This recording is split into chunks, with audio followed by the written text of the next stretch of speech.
Hey guys, welcome back to the channel. This is a story about what if Naruto has chimera power in My Little Pony. Before I start, please support for more amazing content and do consider subscribing to my channel and share this video with your friends. This is written by darkwolfrider and link in description and support writer. Let's start the video. It started long ago in a time where there was peace in the lands. The three great tribes of ponies were united under a single ruling tribe. That tribe was the Alicorns. They were blessed with the strength of all three tribes, and they used that great power to bring peace and prosperity to their land. This era of peace would not last forever. The great kingdom of ponies would come under assault from an ancient place known only as the Abyss.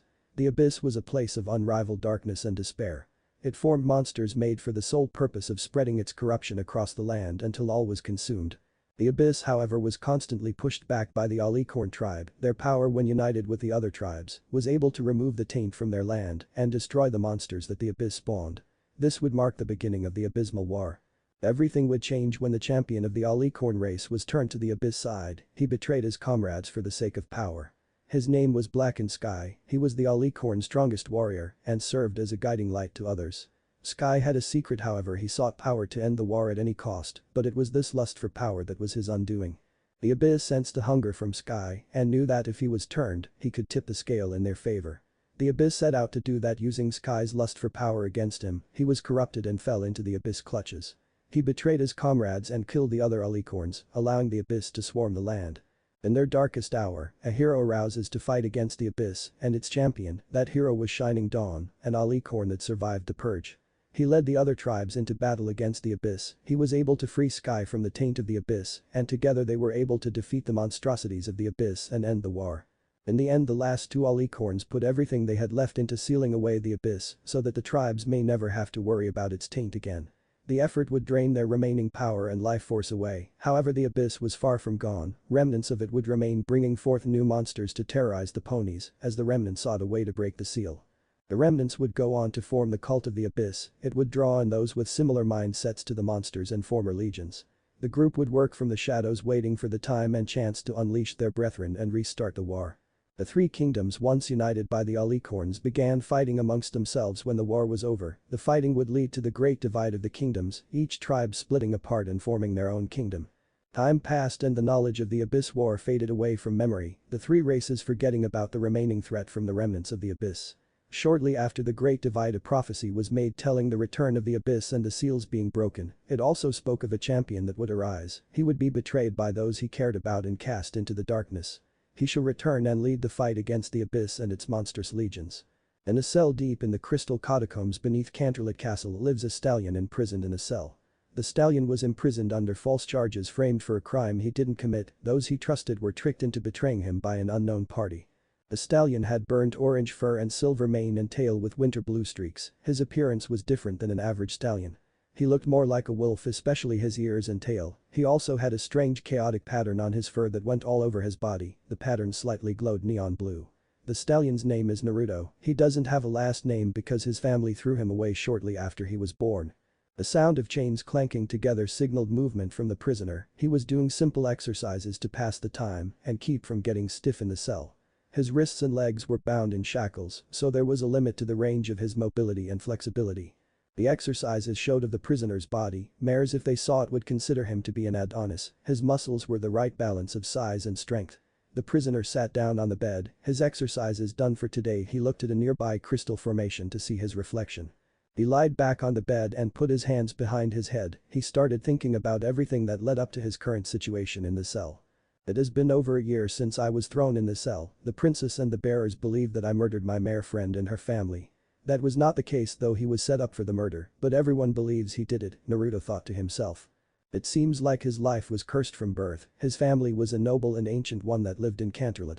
When he was born, his family was shocked to find that he was an earth pony and not a unicorn like his sibling. Flashback start.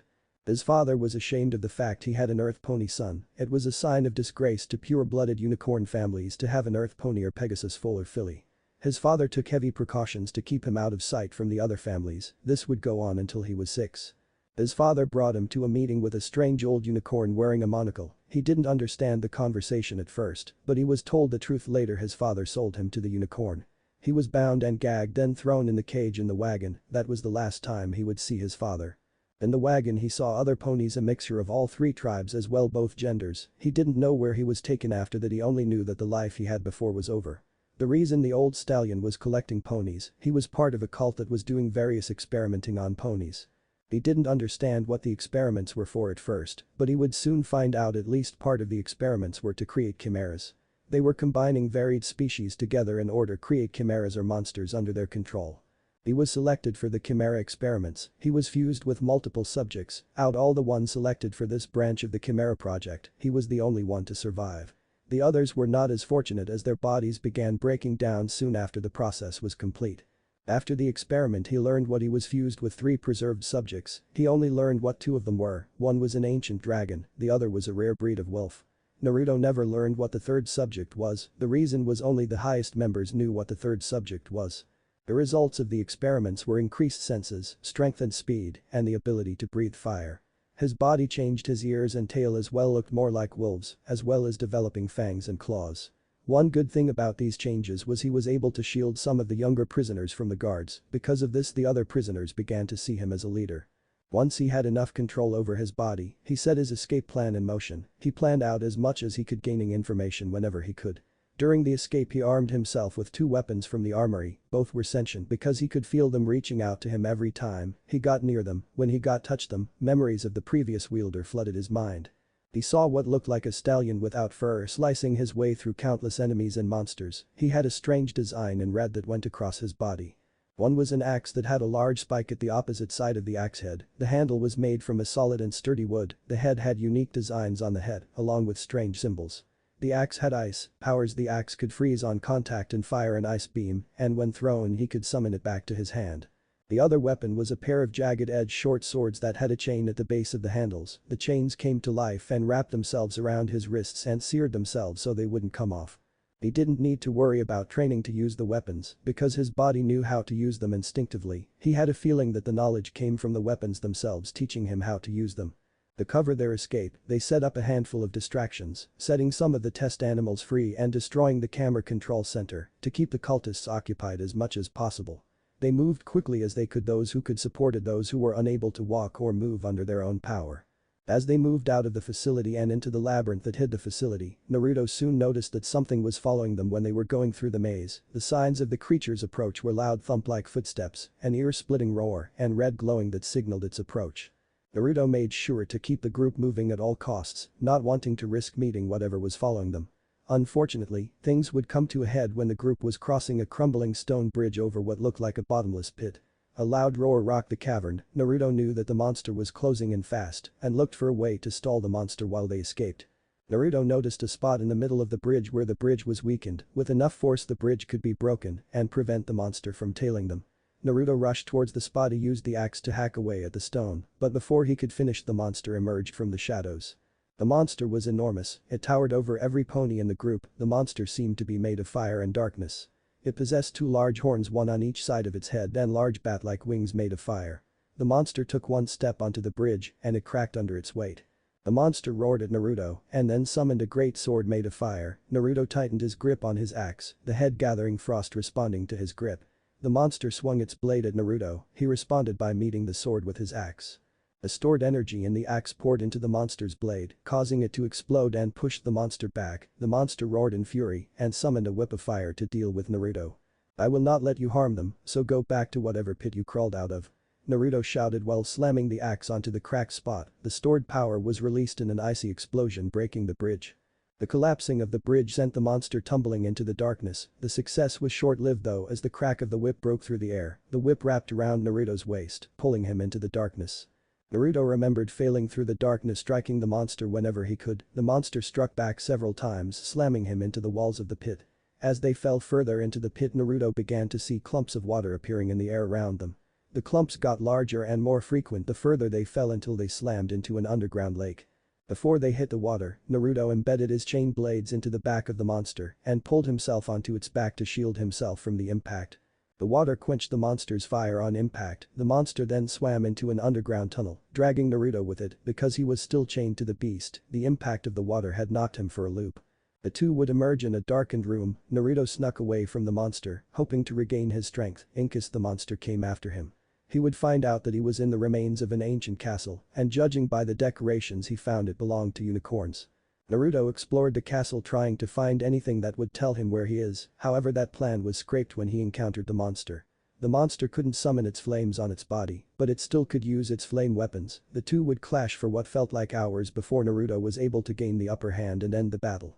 Naruto ran into a room with a damaged floor, it had numerous cracks, and had weakened spot that stood out due to the discoloration of the stone. The monster crashed into the room soon afterwards. Naruto wanted to get the monster to the weakened spot on the floor and hopefully finish it off.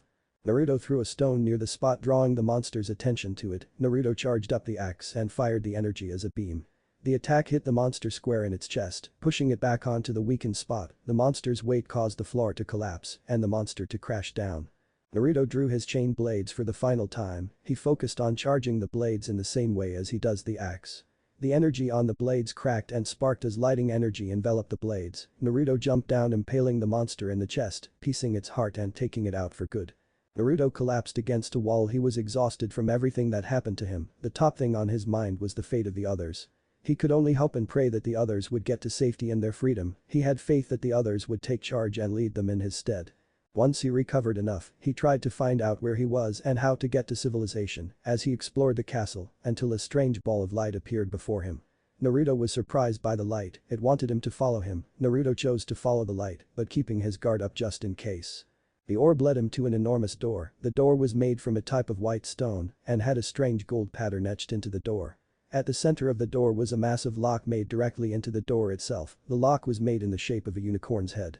As Naruto got closer to the door, he noticed what appeared to be a black ooze or sludge dripping from the lock. Naruto got a bad feeling from the ooze. He remembered seeing ooze like that at the facility and immediately started backpedaling from the door. Before Naruto could get far, the ooze lashed out and entangled him. The ooze began pulling him towards the lock while Naruto tried to resist. It proved to be futile effort. Once Naruto was in close contact with the lock, more ooze tentacles emerged and pulled Naruto into the ooze. The last thing any pony would see is Naruto with his arms stretched out as he was pulled into ooze. As Naruto was consumed by the ooze, memories flashed before his eyes. The memories focused on what looked like two alicorns fighting against a massive monster and other strange monsters, like what the cultists had imprisoned in the facility. The memories ended with the two sacrificing themselves to seal away a tremendous evil. When Naruto came around, he found he was still alive with both of his weapons and items, and he was in a forest clearing. Naruto got up and looked around, climbing up tree to see if he could find any form of civilization. He was able to see what looked like a town in the far distance and what looked like another castle ruin in the distance. I will head to the castle first. I don't think I will be able to make it to the town before nightfall, and who knows what could be residing in this forest, Naruto thought to himself, deciding the best of action. Naruto traveled fast as he could in the forest, gathering what supplies he could find. He was traveling faster than he would have wanted, but the storm that was fast approaching his location made the choice to move slowly impossible. Lucky for him, the castle that he saw earlier was in view. Hopefully there would be a few rooms that were in decent shape that could he spend the night in. He soon found an old bedroom that was still in decent condition. The room was decorated with sun motifs. Naruto hoped that the previous owner wouldn't mind him using the room for tonight, but this room was in the best condition compared to the others he found. As he settled down for the night, he could hear the storm raging outside. Last night he was sitting in his cell planning the escape for everyone, and now they were on the round to freedom. With any luck they would be okay. The sun shone through the window and woke Naruto from his slumber. He sat up, stretching and popping any kinks and knots in his body. Naruto made a small breakfast of what food he could find. His next move was to explore the castle some more and see if he can find a map of the area. It was when he stumbled upon the library that he found what he was looking for. The map told him he was in the Evertree Forest. Naruto prepared to head out to the town he saw earlier. Hopefully the townspeople wouldn't be too afraid of him because of his appearance. He could only hope for the best when he got there. He would have to be careful when traveling the rest of the way to the town. He saw a few creatures last night but was able to avoid them. As Naruto moved through the forest, he encountered different creatures on the way. One was a group of dogs that were talking about gems for some reason. They had ragged clothing and collars with a symbol on them that he couldn't make out. The second creature was far more helpful. He was a large purple sea serpent with orange eyebrows and facial hair. He told Naruto that the closest town in this area was Ponyville. He was also able to point him in the direction of the town. Before you go, there is an animal I must warn you about. It's called a timber wolf. The creature is extremely aggressive, preying on anything it can and attacks in packs. The creatures were made of wood, making them highly flammable. Fire is the best weapon against them, Stepan said. Thank you for the information. The wolves won't be a problem. I have a weapon that is enchanted with fire, so that should protect me from the wolves, but I will be careful nonetheless, Naruto replied, happy that he had a positive lead to civilization. It was mid-afternoon when Naruto encountered the timber wolves. They were just as dangerous as Stefan said they were. They attacked without mercy, but unfortunately for the wolves, Naruto's paired blades were enchanted with fire, so they made short work of them. The wolves refused to let Naruto go so easily though. They relentlessly attacked him repeatedly. While Naruto was able to fight them off, they also did a number on him as well. Naruto, wounded in several places, stumbled out of the forest and into an apple orchard. Naruto had never seen so many apple trees in one place before. He collapsed against one of the trees, his wounds having taken their toll on him. As he started to black out, he noticed a tall stallion running up towards him, but before he could get up and defend himself from the possible attacker, his strength left him and he passed out. When Naruto came around, he found himself in a hospital room, worried that the cult had captured him once again, but once he looked around, he realized that wasn't the case, especially since he wasn't bound in any way.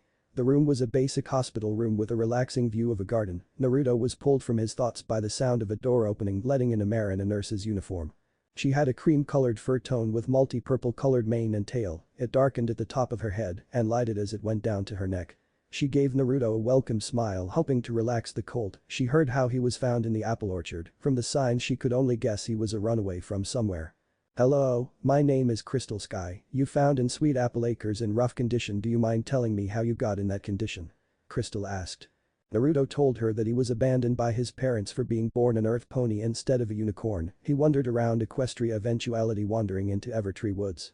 He fought off the timber wolves that attacked him at every turn until he wandered into Sweet Apple Acres.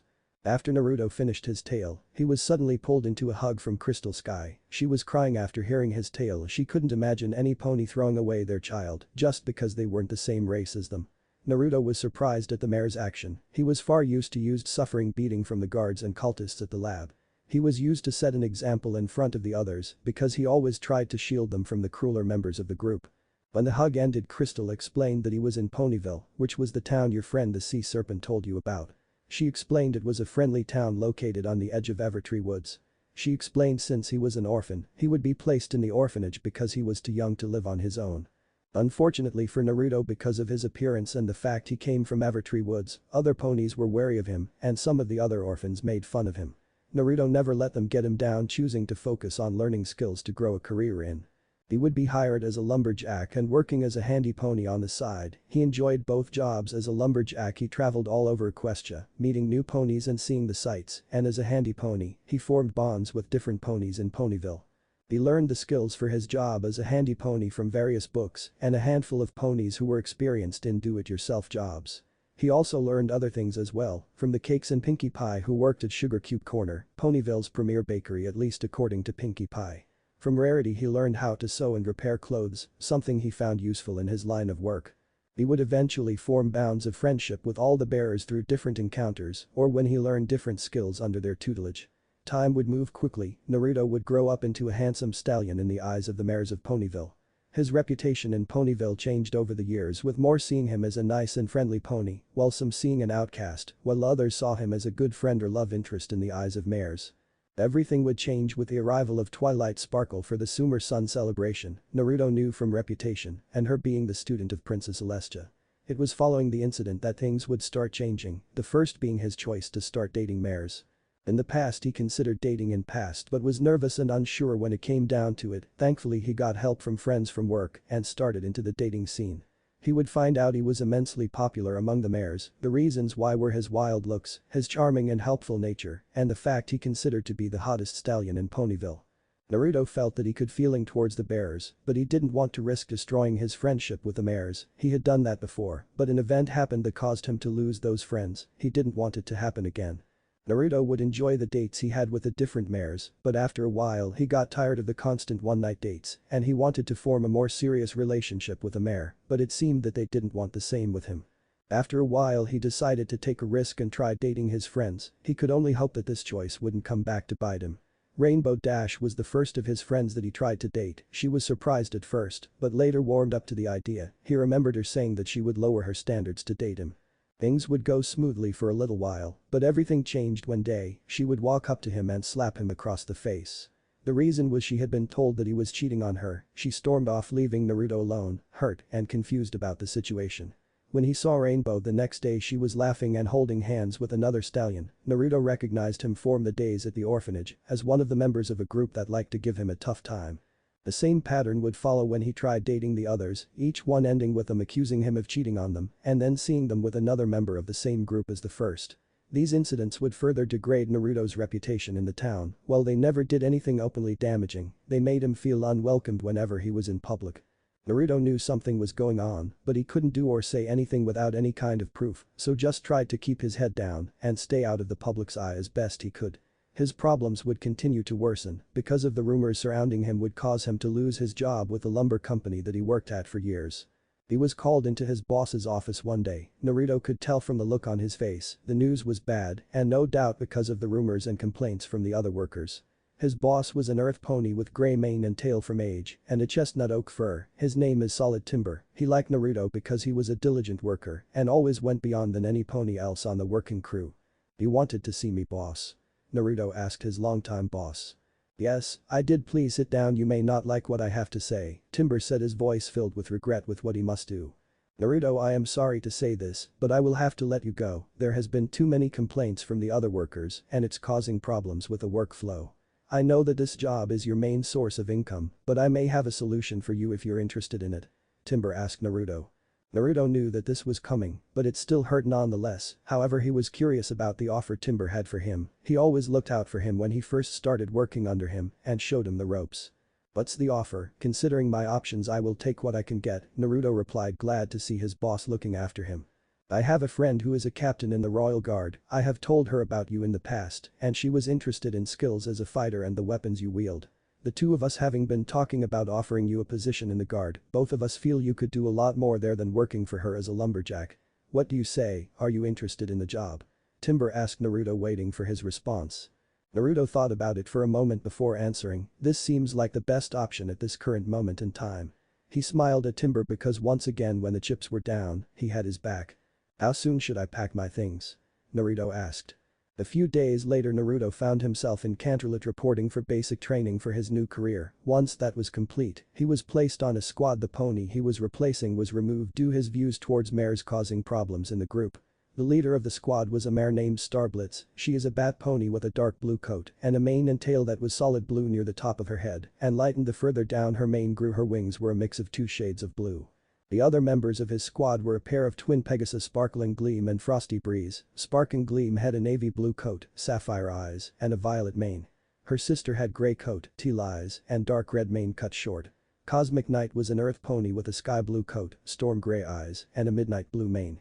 Naruto formed a strong bond with the members of his squad, each member having their own unique set of quirks. Naruto tried to avoid Shining armor as much as he could. He figured that Shining may hold resentment towards him because of the rumors of him cheating on his sister. Naruto quickly gained the reputation as a diligent member of the guard, but at the same time he was quiet and a bit of a loner. He was trying to avoid causing problems for himself, however that didn't stop others from being interested in him and trying to find out more about him. He remembers the day the Princess Celestia called him to her private study for a chat. Naruto couldn't help but wonder what she wanted with him. The one thing that came to mind was that she was curious to see him joining the Royal Guard. Naruto stood before Princess Celestia, who was looking over paperwork at her desk. He was waiting for her to explain the why she called him here. "When I saw you in basic training, I was curious to see you there. Twilight written letters about you. She mentioned that you worked as a lumberjack for a company in Ponyville. May I ask why the sudden career change?" Celestia asked Naruto. "The false rumors that say I cheated in my relationship caused many citizens of Ponyville to gain biased views against me. The complaints would cause me to lose my job at the company. My boss has a friend who is a member of the guard and they have been talking about me joining the guard for a while. The job would also get me away from the rumors spreading in Ponyville," Naruto replied. Celestia was surprised to hear everything that Naruto was going through. She was impressed with Naruto because despite everything he continues to push forward in his life rather than lying down and accepting defeat like others have done. It was following the talk between the two of them that things would begin to change between them. It would be small non-noticeable things that became larger with time. One of the first things he was selected for was guarding Celestia during the day court and other events, which was unusual because he wasn't considered for that position in the past, but Celestia requested him to do that job. Naruto began noticing that the more time he spent around Celestia, the more he began noticing trivial things about that made her happy and enjoying being around her more. Naruto knew what these feelings could lead to and did his best to squash the feeling down because they would only lead to more problems that he didn't need. Flashback end. Naruto sighed and lied back down on his cot. He remembers how everything changed once again in his life, then later fall apart because of some pony spreading lies to discredit him once again. It started when he met a mare unicorn named Glowing Soul. She was a tall mare with a pink mane and tail with small streaks of red and a glowing ivory fur tone. They had met when he had helped her deal with some thugs who were looking to take advantage of her. He helped her out and their relationship soon started afterwards. Flashback start. Naruto was walking around Canterlot not really having any goal in mind, just walking around to enjoy the nice weather outside. As he was walking around, he heard strange noises coming from an alleyway. Naruto decided to investigate and see what was going on to make sure nothing was wrong. What he found was a group of stallions harassing a mare. Naruto could tell from a glance that their advances were unwanted and they refused to take the message. "Come on baby, we just want to show you a good time," one of the stallions said, reaching out for the mare. The mare slapped the hand away before turning to face the leader. 1. Don't touch me please. 2. I don't want anything to do with a bunch creep like you. I suggest you back away from the mare before this turns ugly. Another stallion tried to grab her, but was stopped when Naruto grabbed his hand. I believe that the mare said no, that means you should leave her alone. The leader turned towards Naruto, annoyed at the interruption. This doesn't concern you, leave or my friends will make you leave. Naruto merely raised an eyebrow and looked at the group of stallions. They were your average thugs, no doubt armed with pocket knives to threaten other ponies with. He could tell that these thugs wouldn't be too much of a challenge to deal with, but was worried about the mare getting hurt. The choice was made for him when the thugs tried to attack him, thinking it would be easy with numbers. They were proven wrong when Naruto burst into action. The first fell when Naruto slammed his fist into his gut. The thug collapsed to the ground holding his gut while moaning in pain. The next swiped at Naruto with a small blade. Naruto grabbed the stallion's wrist, twisting the stallion's wrist, so he dropped the blade before chopping him in the neck, knocking him out. There were only two left, the leader and a muscular stallion that served as the group's muscle. The leader looked nervous at the fact two of his crew were taken out with little trouble. He knew he had to decide what to do next. The leader chose to make a break for it with the other stallion following behind him. Naruto just shook his head at the thug leader's cowardice. He checked and made sure the two stallions he took out would be okay before approaching the mare. "Are you okay? I thought it best to step in when the thugs wouldn't leave you alone and was concerned with what they could have done to you. My name is Naruto in case you're wondering," Naruto said. The mare latched on to Naruto, thanking him repeatedly for coming along when he did. She quickly explained that they had approached her unexpectedly. They had tried sweet-talking her into coming with them, but she refused, so they switched to using force. "I'm sorry I haven't introduced myself yet. My name is Glowing Soul. I'm here in Canterlot on vacation. I wanted to check out all the shops here. Please call me Glow," Glow said, smiling at Naruto while extending her hand. Naruto smiled back and shook her hand. "It's a pleasure to meet you then, Glow. I am sorry we couldn't meet under better circumstances." Before they could talk more, a low growl came from Glow's stomach. She blushed and looked embarrassed from the sound, but before either could say anything, Naruto sounded off in response. Both looked at one another before laughing at the silliness of the moment. It seems like our stomachs are trying to tell us something. How about we grab some lunch together? I know of a restaurant nearby that has top-class food if you're interested." Glow giggled and nodded her head. "Yes, that sounds lovely, lead on then," Glow said, motioning Naruto to lead the way. The two of them headed out of the alleyway and back onto the streets and towards the restaurant. Naruto hoped his friend didn't go overboard when it came to Glow. He had a habit of flirting with any mare he sees in his place. Despite this, he was a first-class cook and took enormous pride in his work. As the two got closer, they had began hearing what sounds like yelling coming from inside. Naruto had a good idea what was going on and moved away from the door with Glow. Before she could ask what was going on, a stallion came flying through the door and rolled on the ground before stopping. The door opened once more, letting another stallion out, this one walking out the door on his own 2 feet. The stallion had a tan fur coat and dark blonde mane and tail. He was wearing a black suit that was made from quality material. He put a cigarette in his mouth and then lit it with his lighter, then took a drag before looking at the stallion on the ground. "Maybe next time you will follow the rules of my restaurant. Now beat it, because I don't want to see you anytime soon," the stallion said before walking back towards the restaurant. He stopped when he saw Glow. He quickly grabbed her hand, kissing it before talking to her. "Hello beautiful. Princess Celestia must have blessed me to have such a beautiful mare here before me. My name is Fine Cuisine," Fine Cuisine said. Glow found the stallion very charming, giggling at his antics. Naruto just shakes his head, already used to his friend's antics. "Cuisine, if you're done flirting with Glow, can you show us to a table?" Naruto asked. Cuisine turned to Naruto with a smile on his face. Now this is a surprise. I never thought I would see you in the company of a mare, a beautiful mare at that. Naruto smiled at his friend and quickly explained what happened earlier. Cuisine tightened his fists in anger, but then relaxed because he was happy his friend intervened when he did. He then motioned the two to follow him inside, setting them down at a table and giving them menus. As they looked over their menus, Naruto struck up a conversation with Glow. You said you're here on vacation to visit the shops, any in particular you want to see?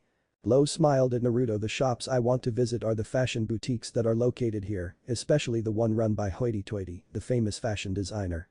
That sounds nice. I had a friend who works as a fashion designer. She greatly admires Hoity and the work he does. Canterlot is home to many different shops ranging from boutiques to restaurants and bakeries, Naruto replied. The two would continue to talk throughout their lunch, discussing different things ranging from their careers to their favorite types of entertainment. Both enjoyed the other's company. After lunch, Glow asked him to show her some of the shops he talked about during lunch.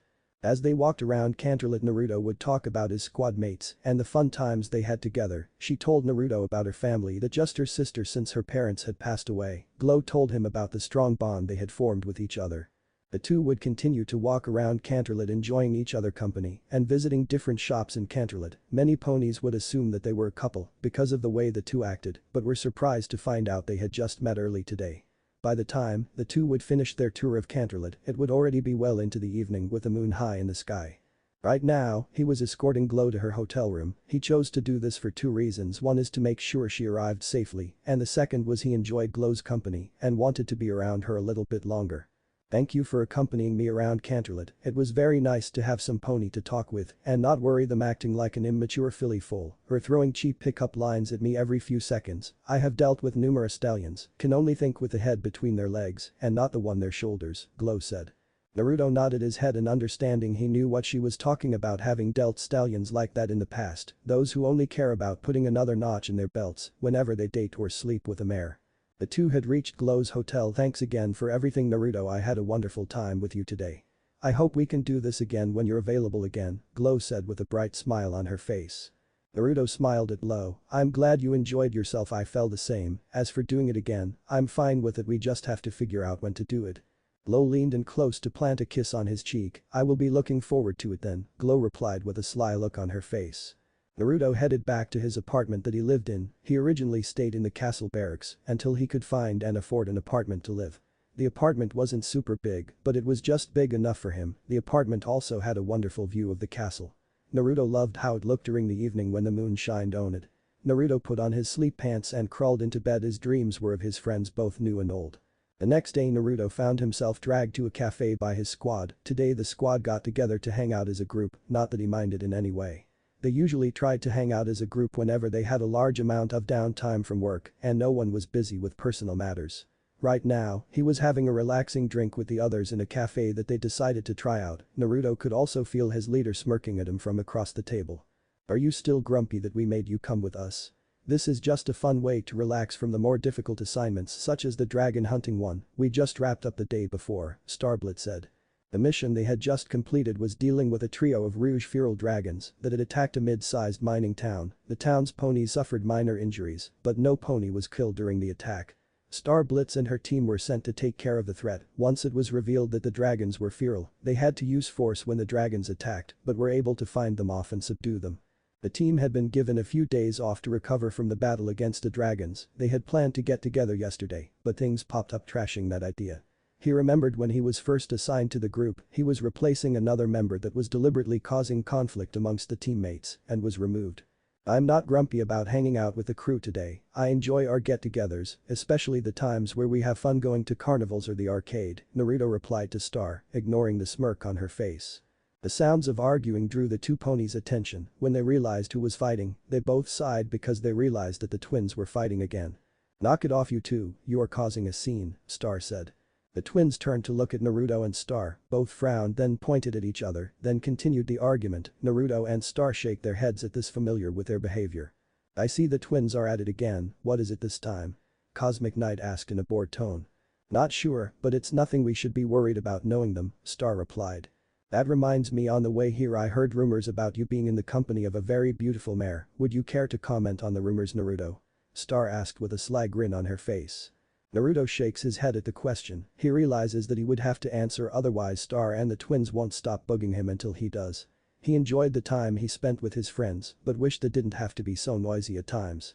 Naruto sighed. Yes, I helped out a mare who was being harassed by a small group of stallions. After dealing with them I escorted her to Fine Cuisine's restaurant.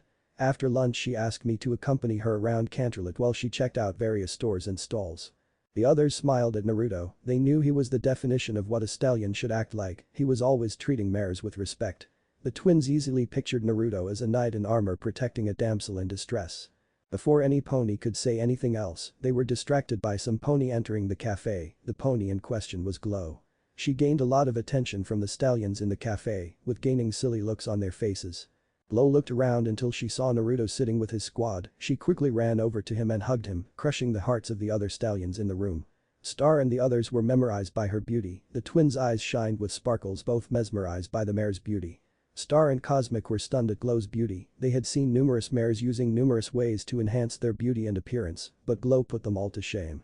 Naruto, it's nice to see you again. I wasn't expecting to run into today, but this is fine, Glow said. It's nice to see you too. Before I forget, these are the members of my squad that I talked about yesterday. This is Glow, the mare I was just talking about, Naruto said, introducing Glow to the group. Naruto pulled out a chair for Glow. He knew the others would have questions for her. He just hoped none of them went overboard on them. Glow turned to Star. So you're the leader of his squad. Naruto spoke highly of you and the others yesterday as we walked around Canterlot. He talked a lot about how much he enjoys being on the squad and hanging out with you and the others. Star and the others smiled at that. They enjoyed having Naruto as a member of their squad.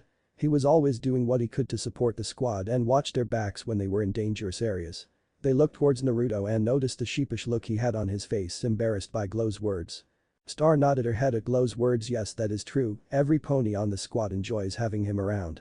Naruto said he met you when a bunch of stallions were giving you a tough time. Would you care to comment on that? Glow blushed at the question, her mind easily picturing Naruto as a knight in armor defending her against those stallions. Yes, I am happy to say he did just that, driving off those ruffians and then escorting me around Canterlot for the rest of the day. Unfortunately, that is something I am far too familiar with. I am approached by many stallions who just want to be with me for my looks alone, Glow said. The others, especially Star and the twins, knew exactly what she was talking about, having been in similar situations in the past. They had been a few times that the stallions wouldn't get the message and leave them alone, so they had to defend themselves from their advances. Naruto and Cosmic been through it as well. They received it from mares who couldn't take no for an answer, a few being bold enough to try and drug them to knock them out or make them defenseless to the mares' unwanted advances. The group would continue talking about various things from Glow's history and career to different missions the squad has been on and are cleared to talk about in public. Eventually the group would leave to continue with their plans, while Glow and Naruto set up a date for the next night in the form of a stargazing picnic. The members of the squad could easily see that those two were falling hard for the other. The day came and went fairly quickly. The group ended up going to the arcade to have fun and play games. Every pony had a good time. Cosmic ended up winning 2 stuffed animals that he gave to the twins, while Naruto and Star competed against one another in different games. The group ate at the arcade, then went their separate ways for the night. The next day was a slow one for Naruto. He had practice in the morning and then prepared everything he would need for his date with Glow later on that night. He took precaution to avoid going overboard on their dates because Glow hated when ponies have done that in the past for her. The sun had set and the moon and stars were shining brightly in the sky. Naruto and Glow were cuddling up on a blanket that he bought to sit on for the date. The telescope and a book on stars and constellations were set up in a spot nearby. They had taken turns seeing what they could see and tried to outdo one another in finding constellations. Glow sighed and relaxed herself into Naruto's warm embrace. Your friends are nice ponies. When I was talking to them, they were protective towards you. Is it because of the problems you were going through before you joined the guard? Naruto nodded his head. We always watch and protect each other both on and off the field, helping each other with whatever problems one would have. I am glad I had the chance to form such strong bonds with each member of the squad. The two would continue to enjoy the beautiful night and each other's company. Before turning in for the night, Naruto made sure to escort Glow back to her hotel in order to spend a little more time with her. Things would pick up after their stargazing date. Naruto would be busy with several back-to-back missions with his team. When Naruto explained this to Glow, she just laughed and understood that he was busy. To her it meant that Naruto and his team were being chosen to do those missions because of their skills and abilities. Even before Naruto joined Star's squad, they were already considered to be an elite unit in Canterlot. The group was often assigned high-ranking missions for that reason, the missions ranging from dealing with rouge dragons to dangerous magical creatures that had been set loose on the land. When the two were able to get together, Naruto immediately asked Glow if she wanted to go out on a date or have a nice quiet dinner at his place. She chose his place because she loved his cooking since the first time she tried it when they had a picnic lunch together. When she asked about his skills as a cook, he said he learned from others how to cook and read lots of different cookbooks for different ideas. He also cooked for his team at various times, they rotated who cooked so that way everyone did their share of the work. Glow and Naruto would go out for dessert because what he prepared wasn't ready, so the couple went out to a nearby bake shop and split a small cake between themselves. It was during dessert that Naruto noticed that Glow had something on her mind. When he asked, she would avoid the question or change the subject.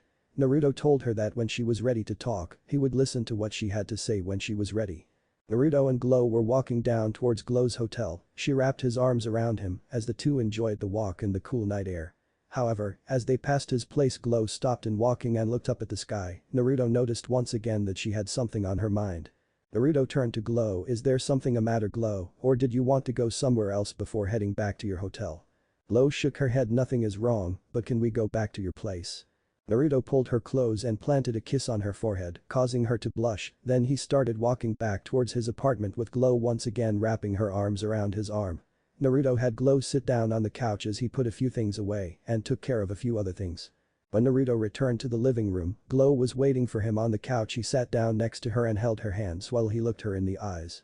I know there is something on your mind, you can tell me anything you want or feel you need to. Is there anything you want to do to help you relax? Naruto asked with concern in his voice. Glow blushed heavy because of the concern Naruto was showing for her. She was glad she meets him and steeled herself to make the choice that has been weighing on her all night. Can you show me your bedroom? I want to be with you tonight, Glow replied with a large blush on her face and turning away from Naruto in embarrassment. Naruto was surprised at first, but he could tell that this was her choice. Naruto placed his hand underneath her chin and planted a kiss on her lips to relax her. Okay, but if any time you don't feel comfortable just let me know, I don't want to force you into anything you don't feel comfortable with, Naruto said while looking Glow in the eyes to show he was serious, as he could see that she was nervous about this. In the bedroom, the couple was sitting on the bed making out. Naruto slowly moved down her neck, lightly biting and sucking in different spots. This caused Glow to let out little moans at his touch. Glow looked at Naruto shyly before turning away. This will be my first time, please be gentle, Glow said to Naruto. Naruto kissed Glow once again. I will be gentle as I can, just say the word and I will stop. The two resumed their activity with Naruto slowly pushing Glow down on the bed, but before he could start anything, she gently pushed him off. Glow turned away from Naruto. I'm sorry, I can't do this. Naruto pulled Glow into a hug to relax her. There is nothing to apologize for, I told you from the get-go I wouldn't push you into anything you didn't want to do. Glow smiled at Naruto, no matter what he always had her best interest at heart and would never force her into anything she didn't want to do. She had to tell him the truth, she refused to lie to him anymore, she only hoped that he would forgive her in the end. I do want this with you, but I am tired of lying to you because of personal fears that you wouldn't want to be with me if you knew the truth, Glow said with tears going down her eyes. Naruto was confused. What do you mean, Glow? Glow sighed and mentally prepared herself for what was to come first. Glowing soul is not my real name, and this is not how I really look.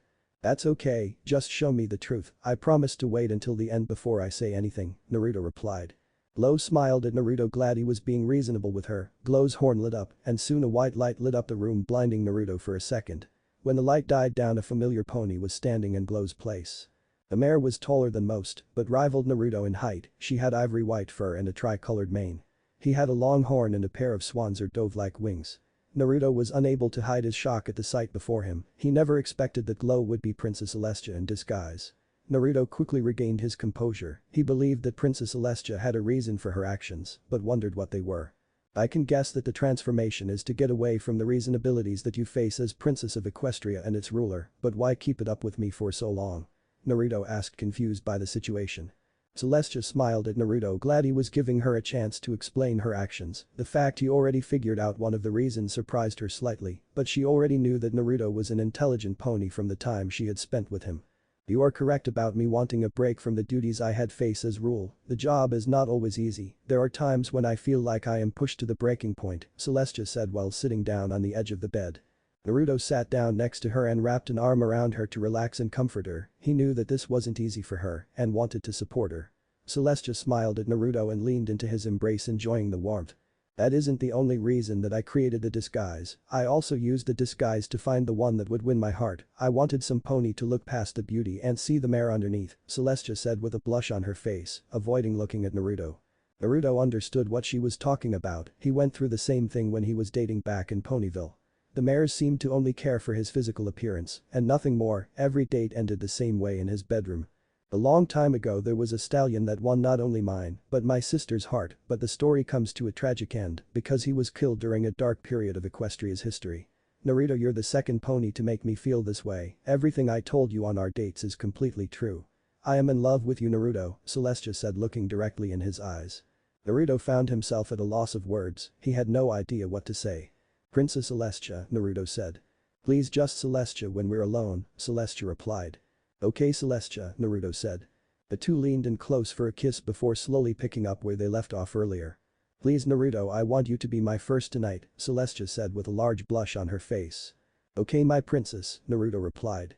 The next day Naruto awoke to find Celestia missing, it was then he found her covered in his bathrobe doing her duty and raising the sun. Naruto found the entire thing incredibly beautiful, especially how Celestia glowed with power throughout the process. When it was finished Celestia climbed back into bed and cuddled up to Naruto. Good morning my handsome love, Celestia said leaning up for a kiss. Same to you my beautiful princess, Naruto replied kissing her and pulling her close. As comfortable as the two were they knew that their new relationship came with a large amount of risks both of them didn't want but knew they had to keep quiet about it unless they risk it blowing up in their face. Celestia sighed and looked up at Naruto. I'm sorry to say this, but we have to keep quiet about our relationship. The reason abilities we both have not to mention your history would interfere in our relationship. Naruto nodded his head in agreement. Yeah, I can easily see ponies complaining about you being seen in a relationship with some pony beneath your station. Celestia smiled lovingly at Naruto, she was glad he understood the matter and didn't try to force the issue making it difficult for both. The two quickly got up and prepared for their duties, Celestia had the sun court today and Naruto was on guard duty for the court, so after a shower and breakfast the two prepared themselves for another day. In the throne room Celestia sat down on her throne and Naruto assumed his position as guard for the duration of the court. The other guards on duty couldn't help but feel that there was something going on between Naruto and Celestia because throughout the day they could have sworn they were talking quick glances at each other at several occasions. It would be a few days later that Celestia would introduce him to her sister Luna. Naruto had seen her several times in passing but never held a conversation with her. It was evening in Canterlot, Naruto and Celestia were taking a stroll through the gardens. Celestia used the excuse of asking Naruto to accompany her to spend some alone time with him. The two would be interrupted by the sounds of wings flapping. When they looked up they saw it was Luna appearing before them. Celestia smiled at Luna, she was always happy to see her sister especially since she had fully recovered from her time as Nightmare Moon. She also noticed the blush on her face when she looked at Naruto. Celestia shook her head, knowing full well that Naruto attracted a lot of attention from various mares. Luna was surprised to see her sister in the gardens with a guard, usually she preferred to walk around by herself to get away from her duties and just relax. As she got closer to the pair, she began to see the guard in more detail and couldn't help but think about how handsome the guard was. Naruto, as you already know, this is my younger sister Luna. I know you two haven't been formally introduced until now. Luna, this is Naruto, a rising member of the Royal Guard who joined Star Blitz's squad, Celestia said. Naruto bowed to Luna. It's a pleasure to meet you Princess Luna, your sister has told me many wonderful things about you. Same to you Naruto, my sister has spoken highly about you on several occasions. I have also heard remarkable things about you from Star Blitz, she is happy to have you a part of her squad, Luna replied. Naruto couldn't help but blush heavily and rub the back of his head in embarrassment, both Celestia and Luna found this to be cute. I can only imagine what things my sister has told you about me, perhaps you can accompany me so I can return the favor, Luna replied giving her sister the stink eye and wrapping her arms around Naruto's. Celestia giggled at her sister's reaction, she enjoyed being able to tease her sister once again, but stopped when she noticed her sister's actions. She grabbed Naruto's her arm and stuck her tongue out her sister. Come along Naruto, we still haven't finished our walk, so please excuse us sister, Celestia said trying to pull Naruto away from her sister. Luna however didn't let go of Naruto's arm, instead merely held on tighter, she refused to let go of the handsome stallion. The tie however would be broken by Naruto. Unfortunately I must stop this here, the rest of the squad and I have a mission tomorrow, so I need to get ready for it since we are leaving early in the morning, Naruto said, pulling his arms free and bidding both mares a good night. As soon as Naruto was out of sight Celestia turned to her sister, so, what do you think of Naruto? Is the princess of the night looking for a consort?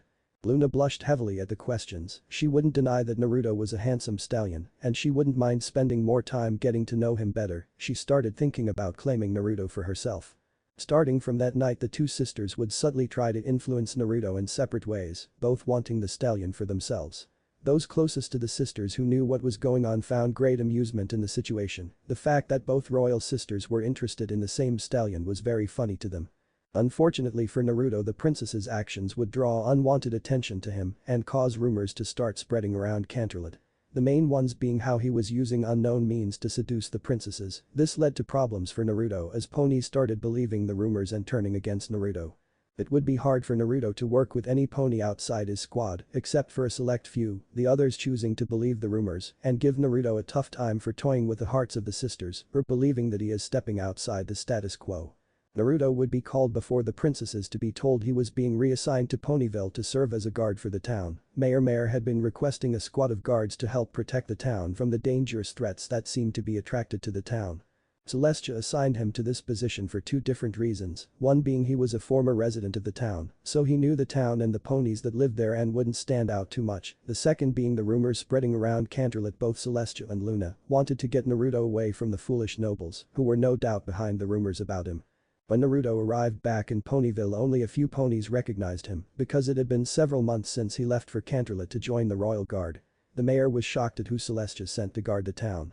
Naruto stood in front of Mayor, his arms were behind his back and his knees were slightly bent. To the mayor, it looked like he could spring into action in an instant.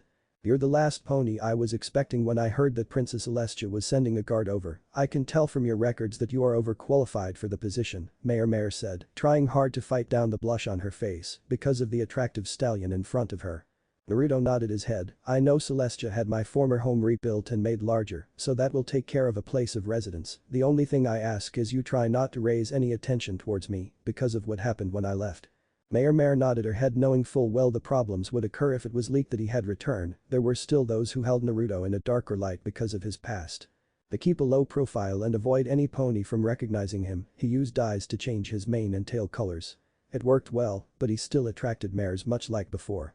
It was quiet in Ponyville, with the main threats being attacks from the monsters that lived in Evertree Woods, the main threats being the timber wolves who attacked in packs and in numbers that hadn't been seen before.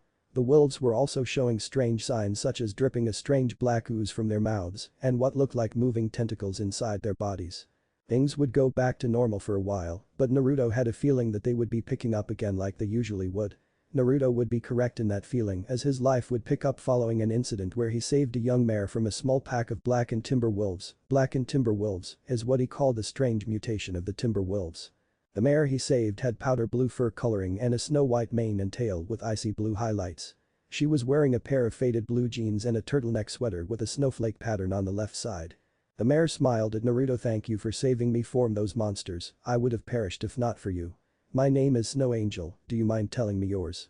Naruto waved off her thanks. "Don't worry about it, just be more careful from now on, the woods are becoming more dangerous these days.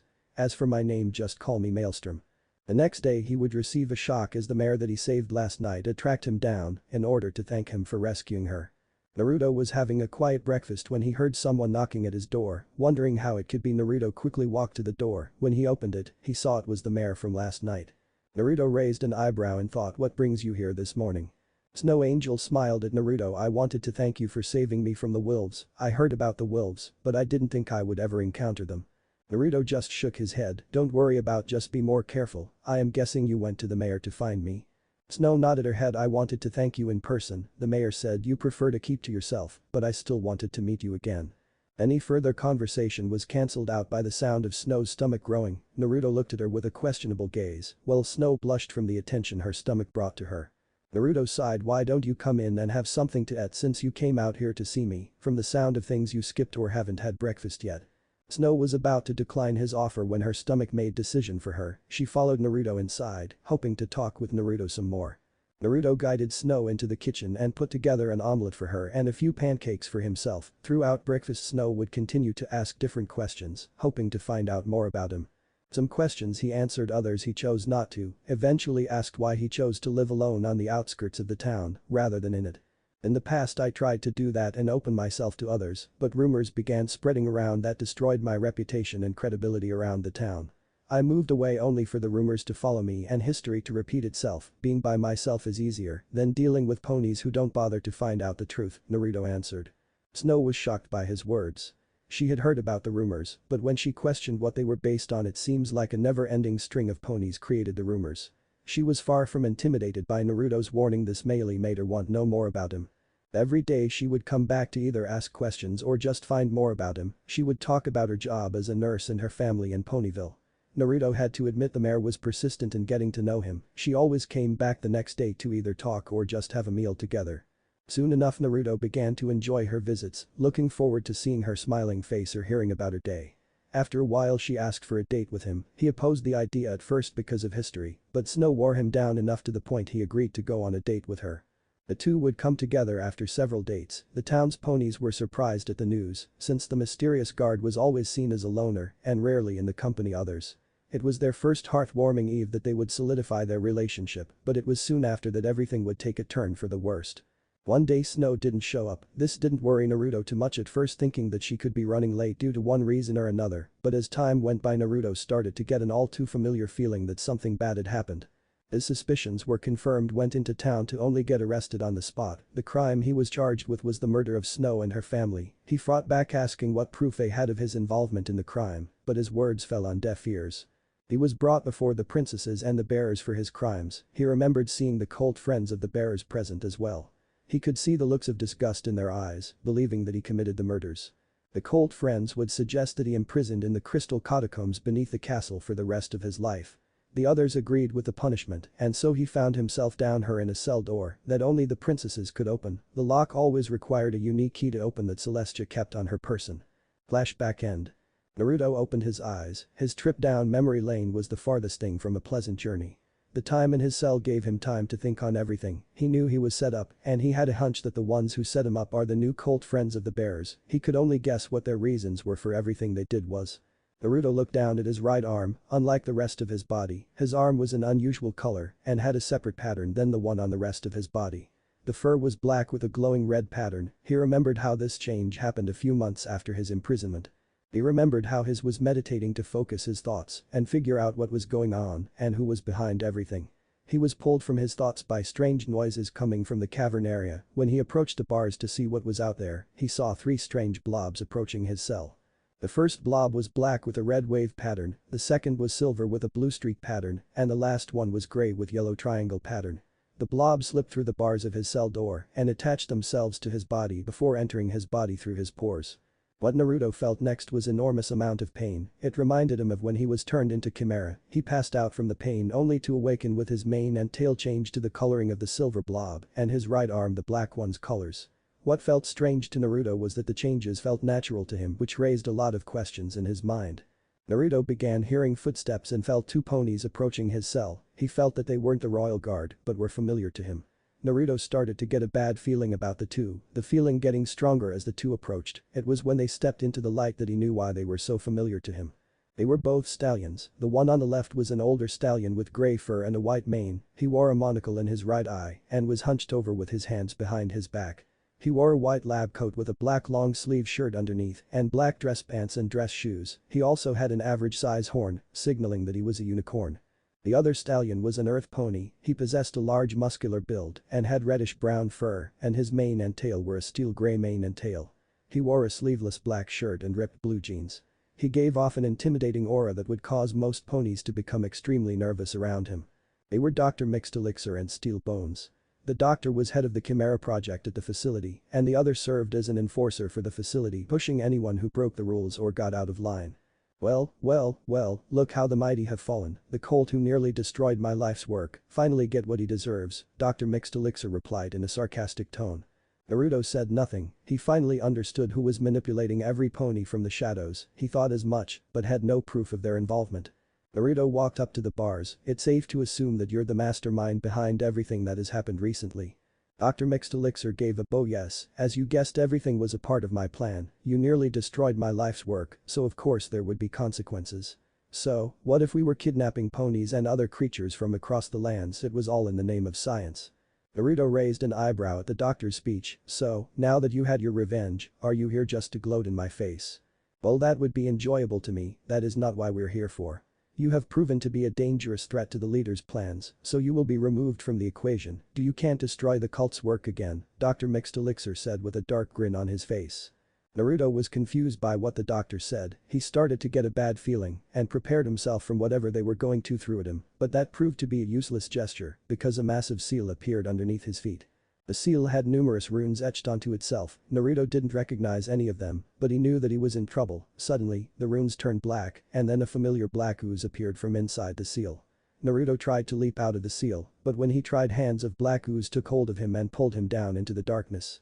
The last thing Naruto saw before the darkness consumed was the smirking face of the doctor waving goodbye to him. The pair made their way back to the exit, their task completed, unaware that this wouldn't be the last they see of Naruto. The pair walked back in silence. Both were happy that the pony that caused them so many problems is gone, but Steel Bones wondered if they dealt with Naruto the right way. I thought the leader wanted him dead or imprisoned somewhere under our control. Why did you send him somewhere else? Is there a chance that he could return to cause problems for us? Steel Bones asked, curious about the doctor's motives. Steel Bones knew that Dr. Mixed Elixir was a stallion of high intelligence. He had no problems doing whatever was needed to accomplish his goals. He was proof of the doctor's work. He underwent special enhancement surgery combining machine and pony. The experiment worked. He was superior to any regular pony.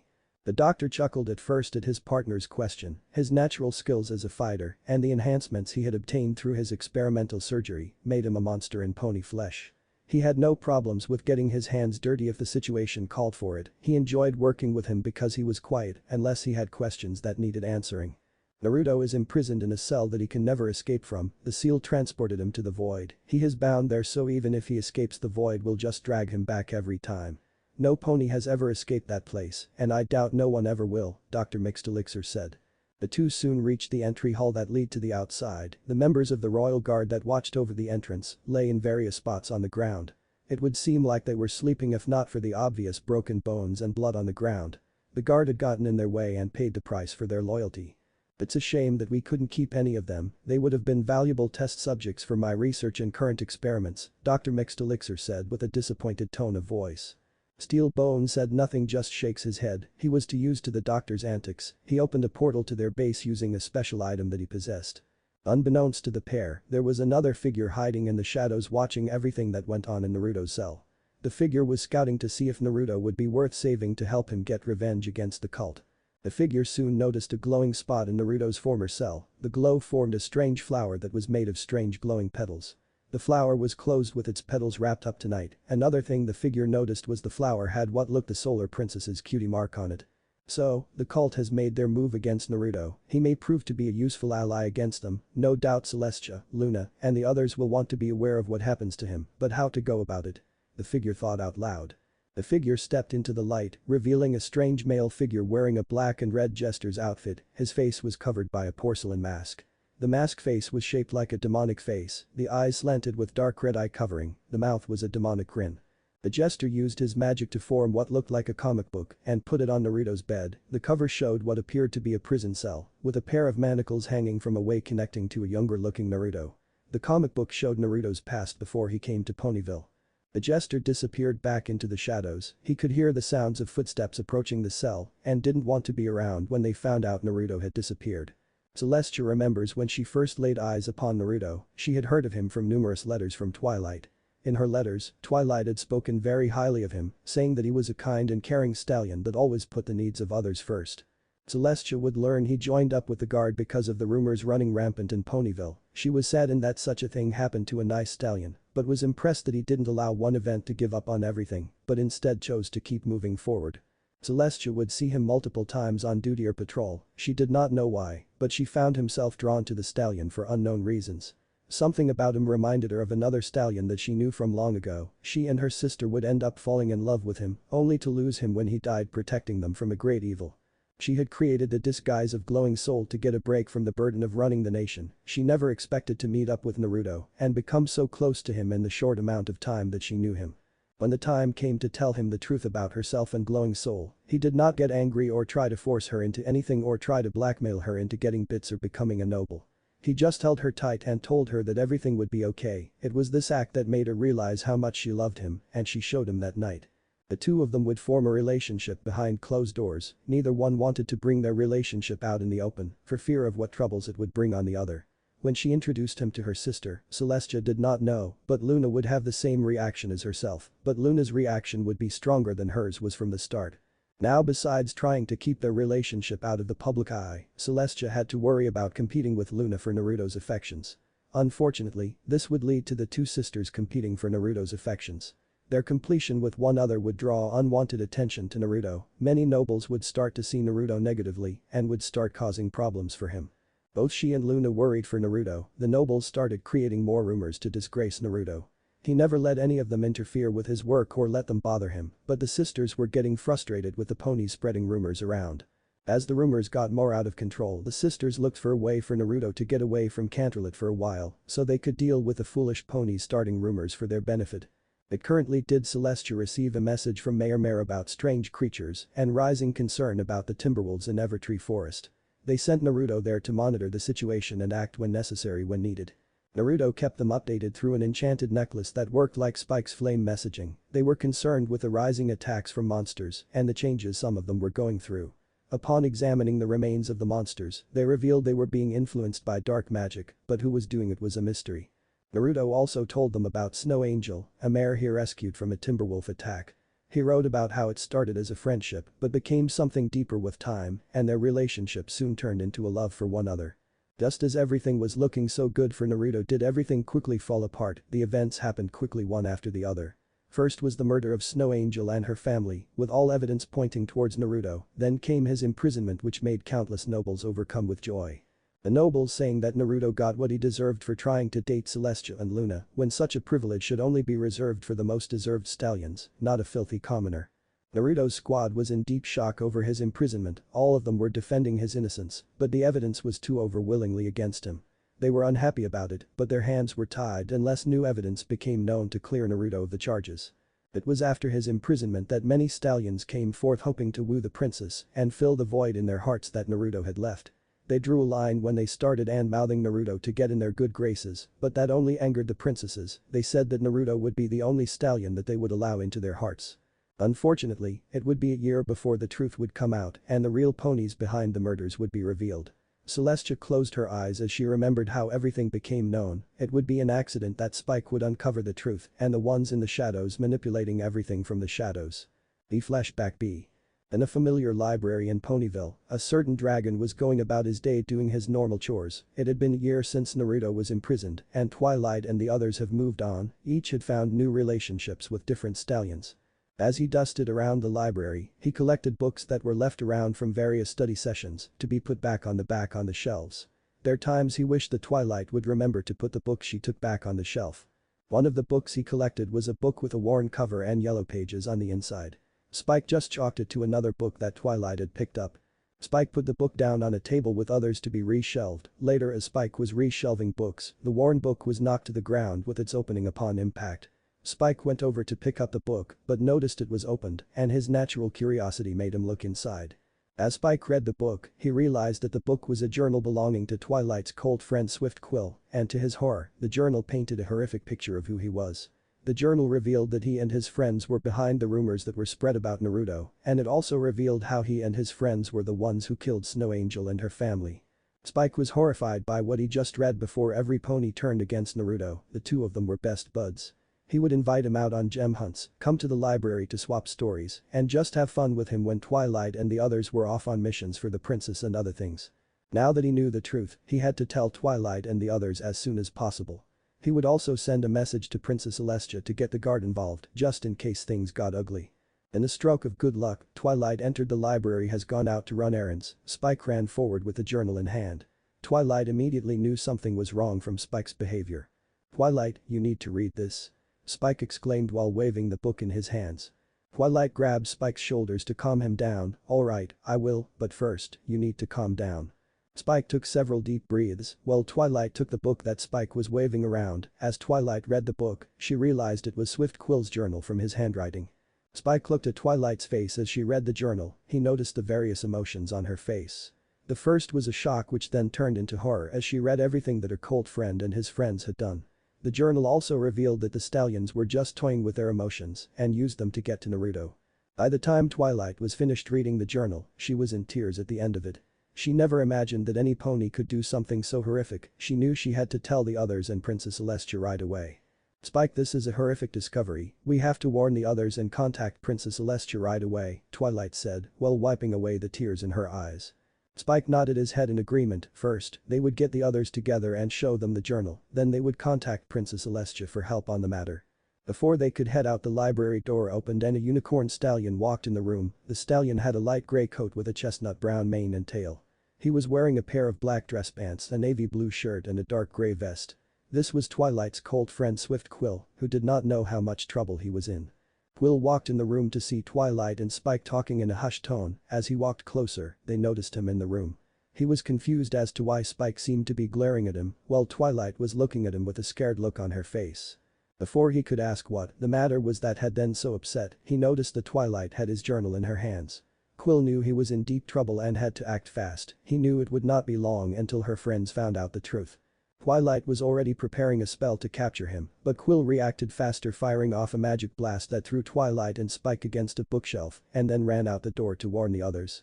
Spike managed to recover first and then rushed over to Twilight to make sure she was okay before helping her get to her feet. "Twilight, are you okay? That jerk is going to pay for what to us," Spike said while slamming his fist into his hand. "Before that, we need to warn the others. Since Quill escaped, we need to send a message to Princess Celestia," Twilight replied.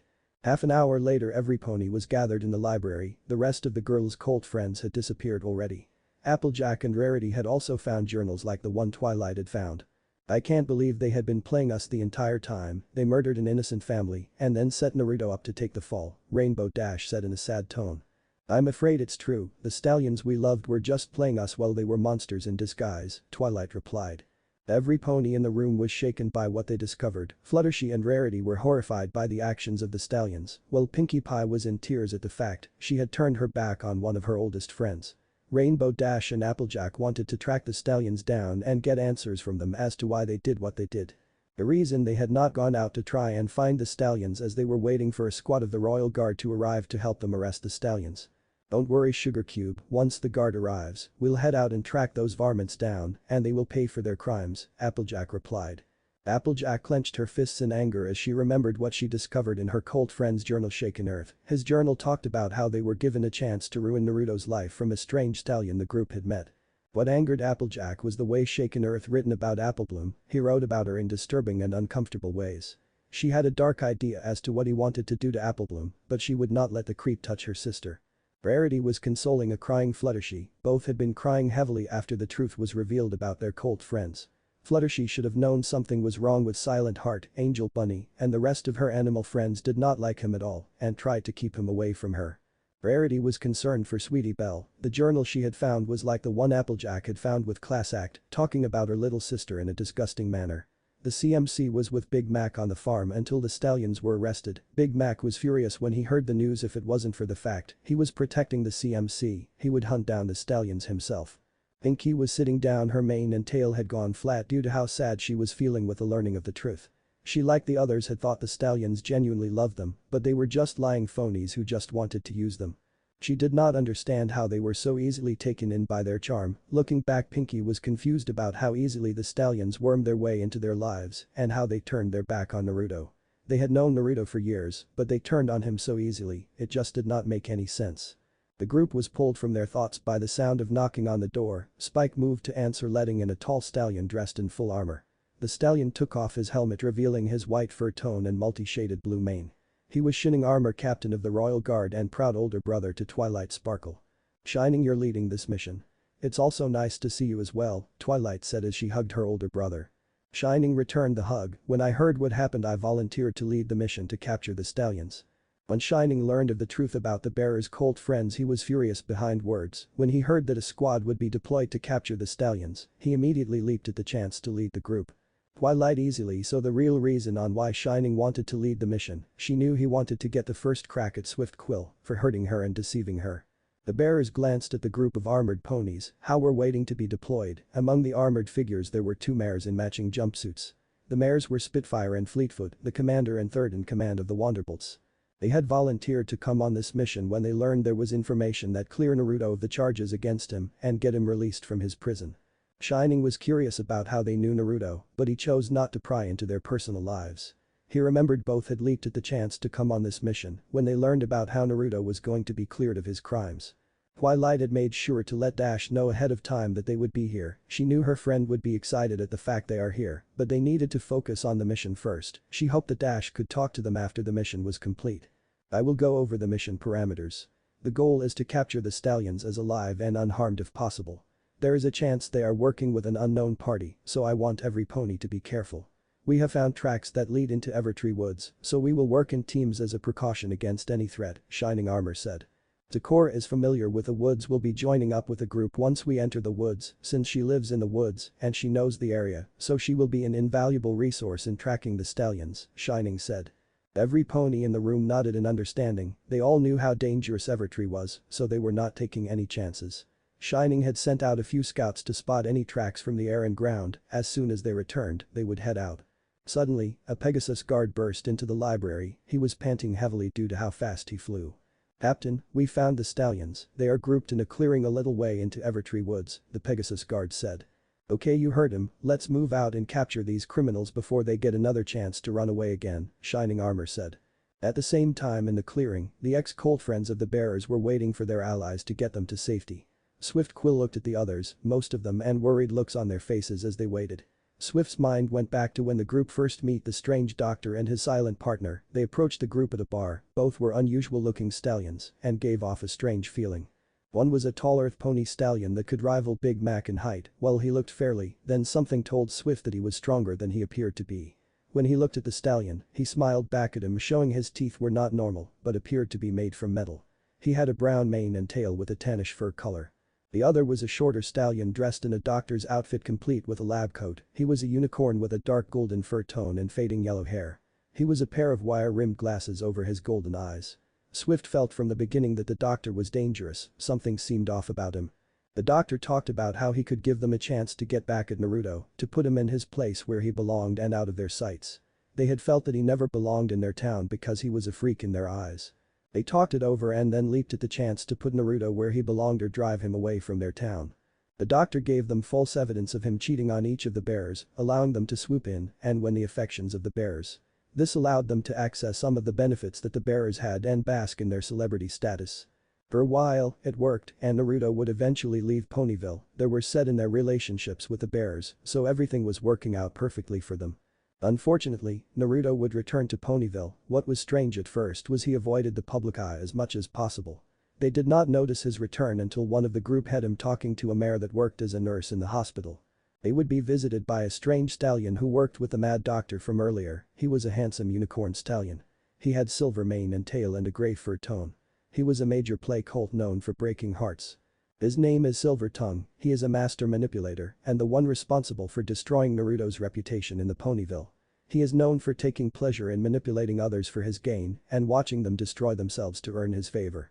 You already know that Naruto has returned. This could be a problem for us because he could start snooping around and uncover the truth on who spread those lies, Silver said. The stallions looked nervous. If Naruto uncovered the truth, they would be in serious trouble for themselves. We already have a plan in motion, we just need you to do what you are told to do, Silver replied. The stallions nodded their heads in agreement. They waited until the right moment, then broke into Snow Angel's home and killed her and her family. After that, they used the evidence given to them to paint Naruto as the guilty one. Silver worked behind the scenes using his natural ability to cloud the minds of the town's residents and make them turn against Naruto and see him as a monster. The plan was an enormous success, and the stallions went back to their lives with the bearers.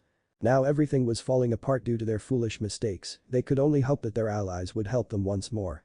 The silence in the area was broken by approaching footsteps. The group started to worry until they saw it was the doctor and his companions. This brought a sigh of relief to the stallions. They believed that they were in the clear and nothing else to worry about. The trio was led by the same doctor as to when they first met him. The tall stallion and Silver Tongue were with him. Swift Quill began to get a bad feeling welling up inside of him, but he just waved it off as tension from the situation he is currently in. Well, you boys have landed yourselves into a heap of trouble. It would be awfully bad for us and our associates if you were captured, so we have been sent to take care of you, the doctor said with a menacing grin on his face. Shaken Earth approached the doctor. Okay, let's get a move on before any pony shows up. The doctor only chucked at the frightened stallion's words. The bad feeling Swift Quill had returned in force as he realized what was going to happen to them.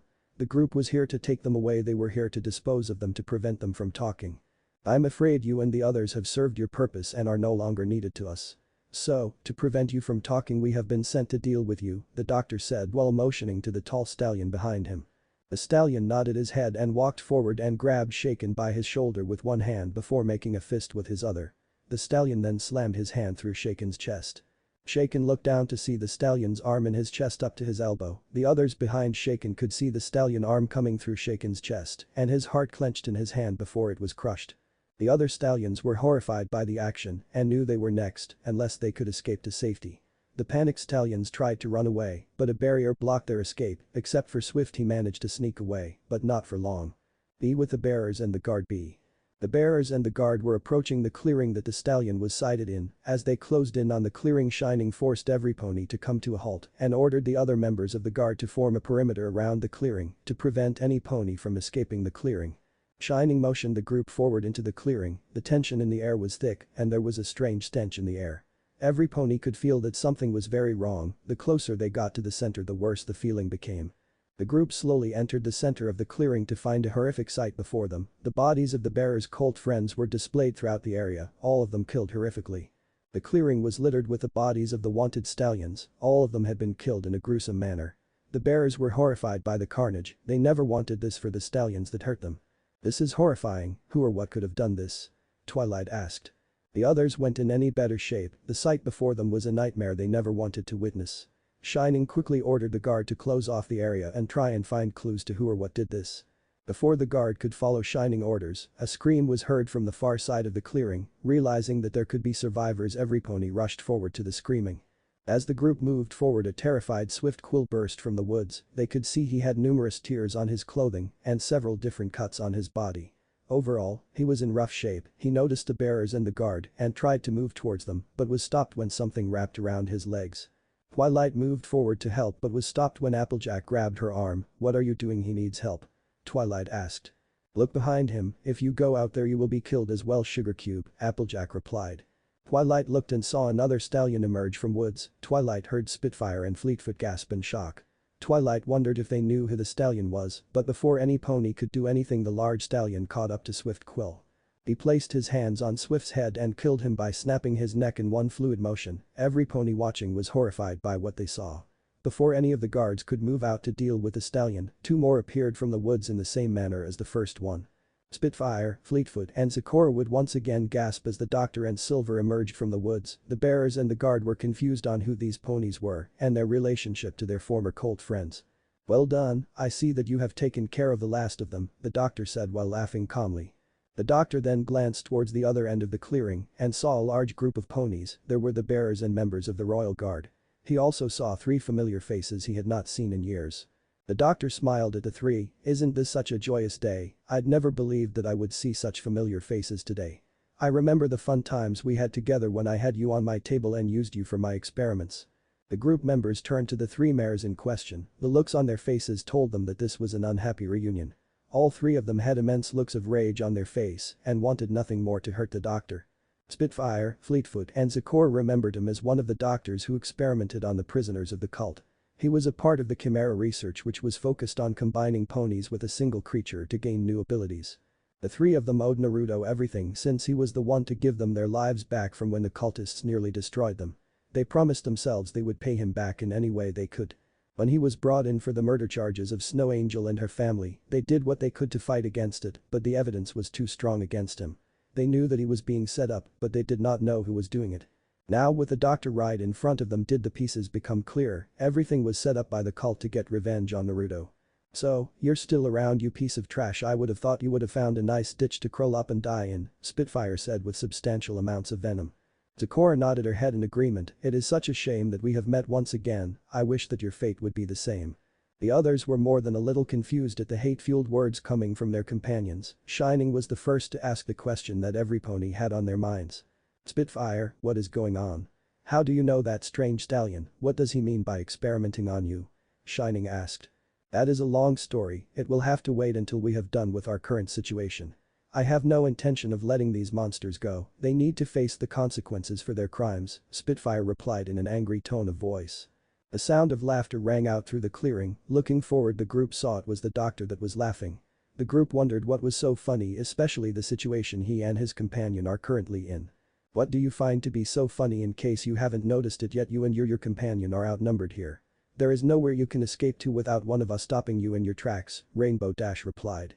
The doctor merely raised an eyebrow at the arrogant mare's declaration. As much fun it would be to toy with her and the rest of their group, it was time for them to go since the cleanup was done. You shouldn't be so quick to jump to conclusions. You haven't caught us yet and you won't catch us today. I look forward to telling the others about our little reunion, the doctor replied.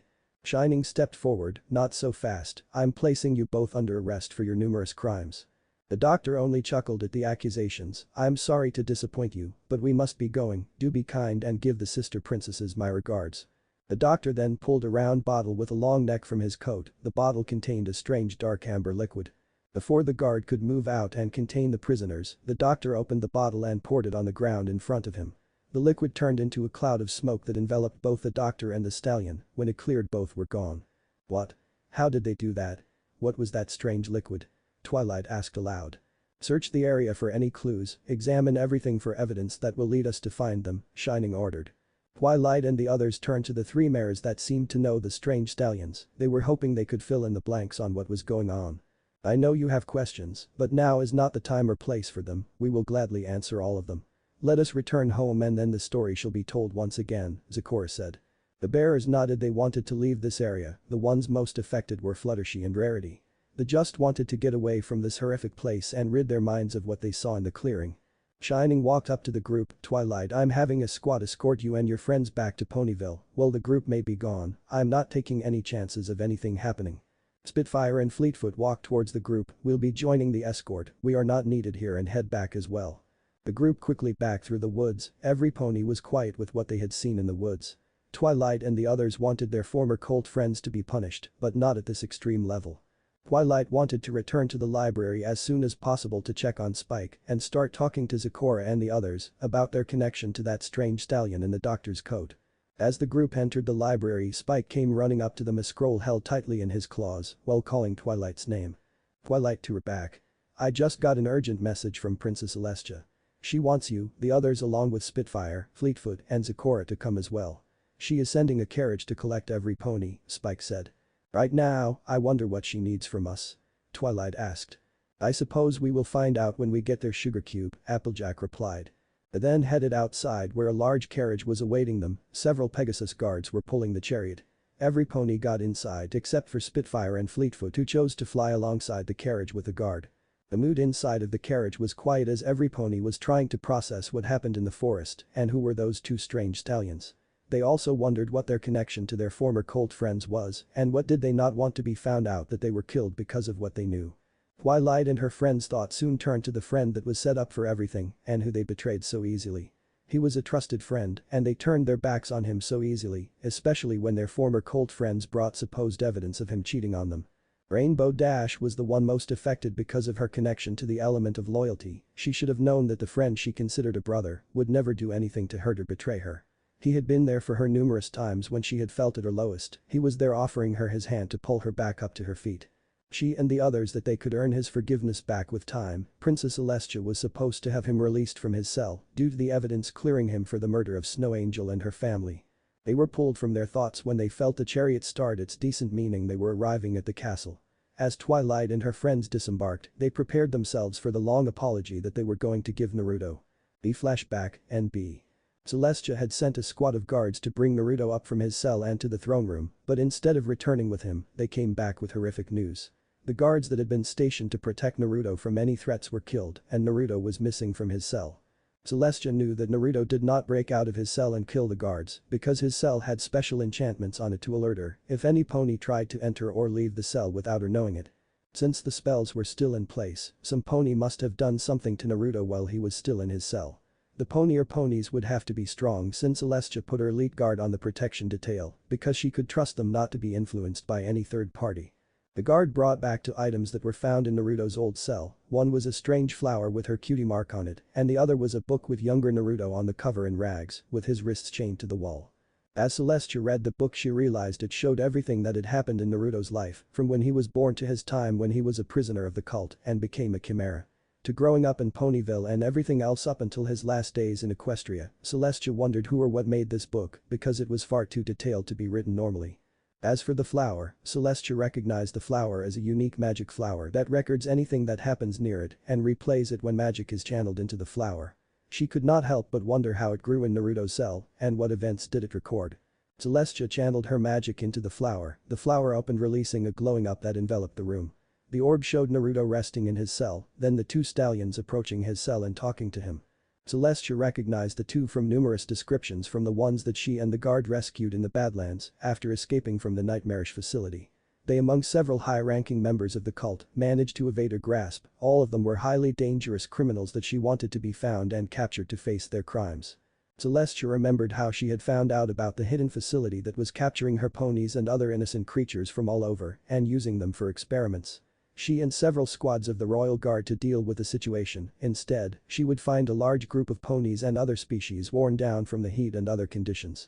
As she talked with each of the leaders of the group, she would discover that their original leader, the one who gave them their freedom, was lost shortly before escaping from the caverns. He started them on the path towards freedom, but upon reaching a massive bridge across a bottomless cavern is when the monster that had been chasing them had appeared on the other side of it. They talked about how he challenged the monster, breaking its weapon before sending it into the darkness, but before he could rejoin with the others, the monsters ensnared him in its whip and pulled him into the darkness as well. The memory would go on to show the scientist stallion bragging about the plan that destroyed Naruto's life and landed him in the cell. To prevent him from causing any more trouble for the cult, they had been sent to deal with him. Celestia cried out as the stallion she loved was pulled into a strange arcane circle. The memory ended there, which left Celestia in tears because she had no idea what happened to Naruto. For all she knew, the circle could have transported Naruto somewhere far away or to a hidden dungeon to keep him prisoner. Celestia was pulled from her thoughts as a guard told her that Twilight, her friends, and a few others were waiting to come in. Celestia wiped her face of the tears and composed herself to face the others and the sad news that she would be giving them. Twilight and the others entered the room. They could feel that something was wrong because of the tension in the air and the look on Celestia's face. "I'm glad to see you all are okay. I wish this meeting could have happened under better circumstances. Before you say anything, I have already received a report on what happened in the woods." Shining Armor filled me in on the details in his report. "I'm sorry what you had to see in the woods. It wasn't my intention to expose you at such violence," Celestia said. Spitfire was the first to step forward. "Princess, I must ask, is Naruto okay? Seeing Golden Scalpel and Jaws has us worried that something may have happened to Naruto, especially considering he was the one that revealed their plans to you." "Princess Celestia, what is going on? Who were those strange stallions that appeared in the forest?"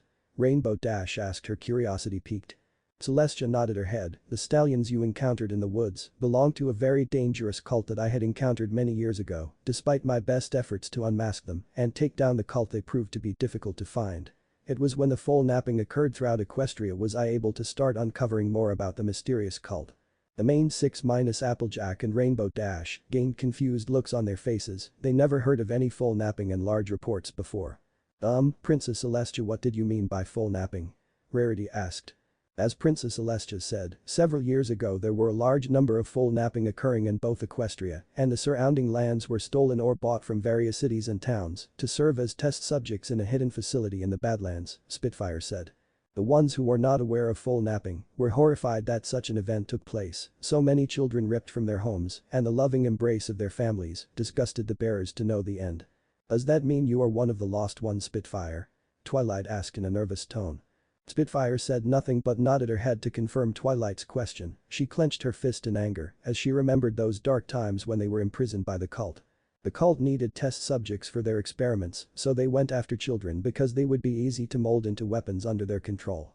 The cult had various experiments going on. Different ponies were selected for different experiments. Myself and Naruto were used in the Chimera experiment, while others were used in either drug testing or the Cyborg Initiative, Spitfire said. The bearers were shocked and disturbed by what Spitfire said, but at the same time, this explained Naruto's unique appearance. "Is that why sparks and embers are coming from your hands? They started when you told us that was imprisoned by the cult and have steadily gotten stronger," Fluttershy said. The others looked at Spitfire's clenched hands and saw the same thing that Fluttershy saw. Like Naruto, she had unique abilities granted to her by the cult's experiments. Spitfire had power over flames that she could summon at will. She learned how to better control them as time went by. Yes, I gained the power to summon and control flames at will because of the cult's experiments. I also seemed to be able to heal at an accelerated rate. Wounds that would take days or weeks to heal were healed in a few minutes, Spitfire said. Spitfire demonstrated her fire conjuring ability by summoning a small fireball in her hands and making it change into a variety of shapes. The bearers, especially Rainbow Dash, were in awe at Spitfire's ability. If y'all do not mind me asking, why did Naruto's appearance change then? Yours didn't change because of the experiment? Applejack asked. Spitfire sighed aloud. She was going to answer Applejack's question. She began to feel a chill and looked over at Fleetfoot to confirm her suspicions. Fleetfoot had gained a faint icy mist around her hands and wings. She was put through the same experiment as herself, but she preferred to keep her abilities under wrap unless necessary. The procedure that I went through and the one Naruto went through are two different ones. The one Naruto went through was much more dangerous than mine because of how they went about doing it and the number of creatures fused with the subject, Spitfire said. What do you mean by creatures, darling? Rarity asked. They use different creatures to make strong warriors. Naruto was fused with a breed of dragon and wolf, hence why he looks the way that he does. I was combined with one and on a lighter scale, hence why my appearance didn't change, Spitfire said. The cult used some form of alchemy to turn us into chimeras or transfer the powers of the monsters or test subjects into different hosts. It wasn't an uncommon sight to see a host's body break down after the ritual. Naruto is the only pony to survive, the one that turned him from an earth pony into the chimera you all know him as, Fleetfoot said. Every pony in the room that didn't know the truth was horrified and disgusted to learn what had happened to those imprisoned by the cult. The bearers especially were disgusted to hear what happened and understood why Naruto refused to talk about his past. Pinky suddenly appeared in front of Spitfire and Fleetfoot. She pulled both mares into a hug while sobbing loudly, crying over the pain they had suffered. That is so sad that you and so many others were forced to go through that nightmare, but you all managed to escape that dark place and retake your lives that the cult stole from you. If you don't mind me asking, but how did you and the others escape the cult? Pinky asked with large sparkling eyes. Pinky brings up a good point. How did you and the others escape from the cult? Twilight asked. Spitfire told them how it was Naruto that started them on the path to freedom. He used the abilities that the cult gave him, along with weapons that he stole from the cult, lead them into the caves to escape the cult. It was when we reached a massive bridge overlooking a bottomless chasm that things took a darker turn. Across the bridge we could see sunlight leading into what we would later learn to be the Badlands. Naruto had us move quickly across the bridge because there was something following us since we escaped the facility, Spitfire said. Every pony was on the edge wanting to find out what happened to Naruto and what was following the group. Naruto helped those who had difficulty crossing the bridge themselves. It was when he was bringing the others over that he noticed there was a spot in the bridge where time had weakened it. He planned to break the bridge to stall the cult and give us time to run away. As Naruto was prepping for the final strike to break the bridge, did the monster that had been following us reveal itself, Fleetfoot said. So, don't keep us in suspense, what was chasing y'all, and how did Naruto get separated from your group? Applejack asked. The wall of flames erupted from the cavern where we had just left, from which was followed by a massive roar that shook the cavern. From that flames did a monster emerge. We could do nothing as the monster approached Naruto on the bridge. The monster summoned a blade made of fire and swung it at Naruto, with him swinging the axe he stole from the cult at the blade. The monster's blade shattered and Naruto used his axe to break the bridge and send the monster into the endless darkness. As Naruto made his way to rejoin us, did a flame whip crack and wrap around Naruto, pulling him into the darkness, Spitfire said. She remembers how helpless she felt on the bridge as she watched the one she and the others considered to be their leader and strongest amongst themselves was pulled into the darkness and his believed death. They would end up being proven wrong later when they reunited with one another. We believed he was killed at the time and moved on, hoping to finish what he had started when he had freed us from our shackles that the cult had forced upon us, Fleetfoot said. The bearers were in different emotional states upon hearing the end of their tale. Rarity and Fluttershy were in tears. Pinky was openly sobbing at what Naruto had been through. Applejack and Rainbow Dash were clenching their fists in anger because of what their friend had suffered through, and finally, Twilight was horrified at what she had learned. We didn't learn that Naruto was alive until after he joined the guard and was serving under a friend of ours, Spitfire said. It was after the incident with the poison joke that Naruto sought me out after hearing of me from the others, Zecora said. The bearers blushed in embarrassment as they remembered that event and the lesson that they learned about judging others by their appearance and the consequences that it can have. Excuse me, but we're getting a little sidetracked. Can we find out what happened to Naruto please, if that's okay, Fluttershy said in a timid tone. Celestia frowned, she wasn't looking forward to telling the others Naruto's fate. I'm afraid I have bad news regarding Naruto. When the guards went to retrieve him from his cell, they discovered some pony else had gotten to him first. Every pony was shocked by the news. They had heard the cell Naruto was placed in was a unique cell that had several different enchantments on it to keep Naruto locked up and to protect him from outside threats. The cell could only be opened by either Celestia or her sister. This raised a question: who could have gotten past the spells? Princess Celestia, how is that possible? The cell was enchanted to prevent any pony from messing with Naruto. How could any pony break your spells? Twilight asked with a concerned tone in her voice. We indeed enchanted the cell to only be opened by us or a special key that I kept hidden from every pony, yet somehow a pair of stallions managed to do just that, Celestia replied. In the cell, we found a strange flower that bore my cutie mark and showed us what happened in the cell, and a book showing Naruto's life from when he was born to his imprisonment, Celestia said. Spitfire stepped forward. Can you show us what happened to Naruto in the cell? Spitfire asked. Celestia nodded her head and grabbed the flower from the nearby table and channeled her magic into the flower. Every pony was shocked at Naruto's change in appearance, but when the two stallions emerged from the shadows, every pony turned to Spitfire when they felt a large amount of heat coming off her. She was surrounded by flames, but was slowly coming down after seeing that she had lost control of her powers.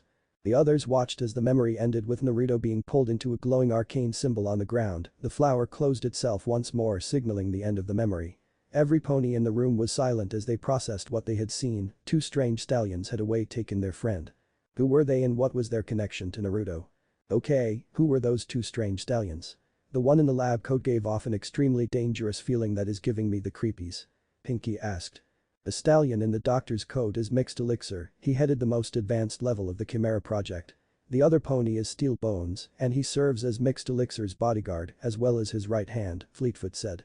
So, Mixed Elixir was the one responsible for making Naruto a chimera? Luna asked. Spitfire nodded her head. Elixir took delight in the pain he caused. As long as his personal goals were met, he would sacrifice any pony or anything to fulfill them. The others were disgusted to learn about such a stallion would do such heinous crimes. He is a monster in the form of a pony. Not to distract every pony, but who placed the items in Naruto's cell, since it seemed like whoever did want us to find them in the first place? Pinky asked. This caused every pony in the room to stop and think. Pinky raised a good question: who placed the items in the cell, and what was their motivation to do so? This raised so many questions, but what made it more difficult was what little information they had to go on. Every pony in the room was pulled from their thoughts when the sound of laughter broke the silence in the room. They soon found the source of the laughter. It was coming from a strange figure dressed in a jester's outfit. The outfit was colored in various shades of purple and white. Covering his face was a theater happy mask. Rainbow Dash was the first to react and flew up towards the strange figure. Just who the buck are you and how did you get here? Rainbow demanded. The jester stood up and laughed at Dash's question when she tried to tackle him. He just moved into the darkness and moved to a different location in the room. To answer your question, I am many things. As for right now, I am the only link you have to the friend you betrayed, the jester said. Celestia stepped forward. What do you want in return for helping us take back our friend? The jester shook his head. There is nothing I want from you. I have a personal score to settle with the cult, and helping you benefit me in a way. Celestia frowned at the current situation. She did not trust this jester, but more than anything she wanted the stallion she loved back in her arms once more. She would work with him, but she would be careful since he is after his own goals and what benefits himself. It seems we have little choice but to ask for your help then, Celestia said. The jester laughed once more before moving in front of Celestia. She could tell he was far from an average pony, or if he was a pony at all. Right now, he held all the cards and there was little she could do about it. As much fun as it is being the center of attention, I must take my leave now. New books will appear that document Naruto's journey through the void and the worlds he will traverse. Until must bid you adieu until next we meet then, princess, the jester said before disappearing in a puff of purple smoke. Every pony in the room was confused and wondered who or what he was and what was the hidden connection to the cult was. Twilight looked to her teacher for guidance on what to do next, but Celestia had no answer to give to Twilight. She was just as confused as everyone else was. So, what happens now? Do we wait until the cult makes their next move or until they make an appearance? Rarity asked. I say we find those bastards and make them return Naruto to us, Rainbow Dash said in an aggressive tone. Applejack stepped forward and grabbed Dash by her tail and pulled her down. Simmer down, Dash. I know you want Naruto back so you can apologize to him, we all do, but rushing off won't do us any good. Dash knew Applejack was right, but that still did not make her feel any better. She made a huge mistake that is eating away at her, and there was only one thing she wanted to do to fix it. Unfortunately, that may be the case. I've tried numerous times to track the cult and its members, but that has proven to be easier said than done. They are well versed at staying under the radar and know how to mask their movements to the point where I can't track them, Celestia said. When she received word of a large group of ponies and other species wandering the Badlands in horrific conditions, she leaped into action. She had several carriages ready and a squad of the Royal Guard to escort her to the Badlands and rescue the group. The group was in even worse condition than she had first heard, most of them had severe burns from sun exposure, others were on the brink of collapse. The leaders of the group spoke of the nightmarish place that they had escaped from, and they told her of the brave cult that started them on the path to freedom. She would help guide the former prisoners to rebuilding their lives and fitting in with society.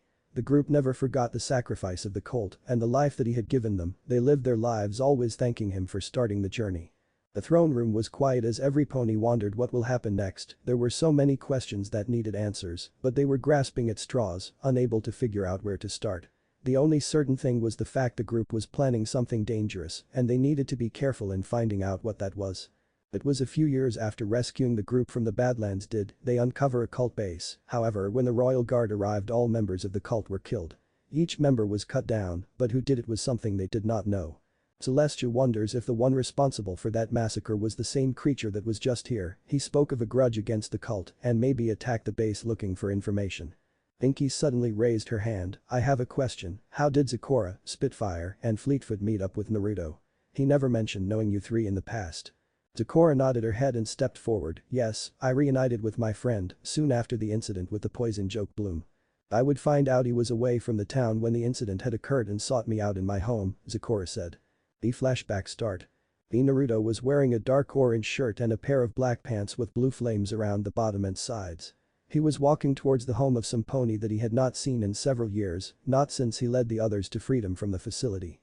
He was praying that the zebra is his friend from that nightmarish place. Naruto hoped she could inform him on the fate of the others as well.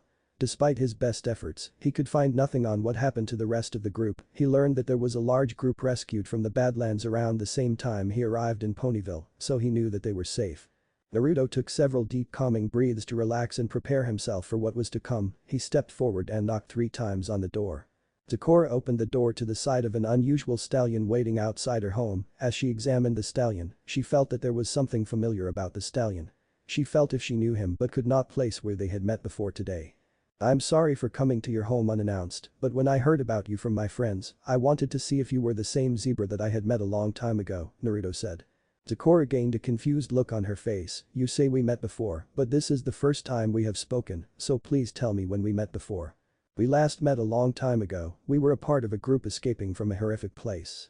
To reach the surface lands, we had to cross a massive stone bridge. After every pony had crossed over, I ran back to the center to break the bridge and delay any ponies from coming after us. As I prepared to break it, a monster that had been following us since our escape emerged from the darkness. The monster made its way toward me on the bridge and swung its blade at me. I met it with my axe and shattered its blade. It summoned a whip next, and I used my axe to shatter the bridge. The monster fell into the darkness but pulled me into it at the last second, Naruto replied. By the time Naruto had finished recalling how he was separated from the group, Zecora was already in tears. She was hopeful that this was the friend she lost so long ago, but there was one way to be sure. Each of the leaders of the group before they escaped partnered up with another. Each pair had a code phrase that would tell if one of them had been replaced by some pony else. Zecora was Naruto's partner. She would say her phrase and see if he responded with his own. This would confirm if the pony before was her friend. Zecora stepped forward. If I were to ask you, I am a traveling herbalist seeking herbs to heal the sick. Then I would reply with, I am a chimera with the heart of a dragon and the soul of the wolf who guides the lost, Naruto replied. Zecora said nothing at first, merely looking ground at first before raising her head and looking at Naruto. Tears were freely falling down her face. She suddenly moved forward and embraced a friend she had lost so long ago. I can't believe you're still alive. Every pony thought you died that day. When we lost you on the bridge we chose to carry on. We didn't want the sacrifice you made to be in vain, so kept moving forward chasing the sun as you told us to do, Zecora said while pressing her face into Naruto's chest. Naruto just pulled her tight, letting her know that this was not a dream. He was glad to see that Zecora had managed to rebuild her life after the cult tried to take it away. Zecora invited Naruto inside to discuss what happened after they had spilled apart. She was curious to know what happened to him after he was pulled into the darkness by the monster. We fell through the darkness for what felt like forever. After a while I began to notice as large clumps of water started to appear before us. The clumps would continue to grow in size and shape until we slammed into an underground lake. The water quenched the monster's fire, left us in the darkness, Naruto explained. Sakura sat across from him listening to every word of his story. They had a cup of tea in front of them. Naruto took a long sip of his before continuing his story, picking up after they had fallen into the lake. Before we hit the water, I latched onto the monster with my blades to help shield me from the impact of the water. This worked out well for me because the monster would swim into an underwater tunnel that would lead us to a ruined castle. I surfaced first and tried to put distance between us, but the monster surfaced too fast. It was without its fire, but it was still a dangerous foe. I used to hit and run tactics, using the environment to my advantage to strike and retreat out of its sight. In the end, I lured into an area while the tiles on the ground were weakened and caused it to fall through the floor before finishing it off with a plunge attack from above, Naruto said. Sakura was shocked at the fact Naruto was able to slay the monster, but there was a reason. She and the others saw him as a leader of the group. He was always stronger than every pony else, and that was even before the cult turned him into a chimera. What happened after the battle? How did you go from the castle ruins to Ponyville? Sakura asked. After I recovered enough from the battle, I began exploring the ruins for supplies and information on where I was. It was a while later, after raiding a storage house for old supplies and placing them in a bag, I encountered a strange ball of light that would lead me to a strange door. The door was made from black stone with gold edging. In the center of the door was a design of a tree. As I got closer to the door, I began to notice a strange black ooze coming out from the cracks of the door and around the tree. I began to back away, but the ooze ensnared me and pulled me into the door. I remember blacking out as the ooze consumed me, but then waking up in a forest clearing, Naruto said. Sakura was on the edge of her seat. Naruto seemed to go through one problem after another. He just kept pushing forward as best he could. No matter how difficult the problems became, he just kept moving forward. She realized his tale was not done and motioned him to finish his tale. I would wake up at the base of a strange tree made of the crystal inside a sunken clearing. The tree gave off a peaceful feeling that would relax and soothe me. I could feel the pain and stiffness from my battle fading away. I would scale a tall tree to gain my bearings, spying another ruined castle and what looked like a town far off in the distance. I would stop by the castle first before the town. I knew that it was for the best because the woods would become more dangerous at night, Naruto said. Naruto went on to explain how he made it to the castle ruins without much difficulty. He would later learn that it was the former castle of the two princesses before the castle in Canterlot was built. He would hunker down in a room for the night before exploring the castle in the morning.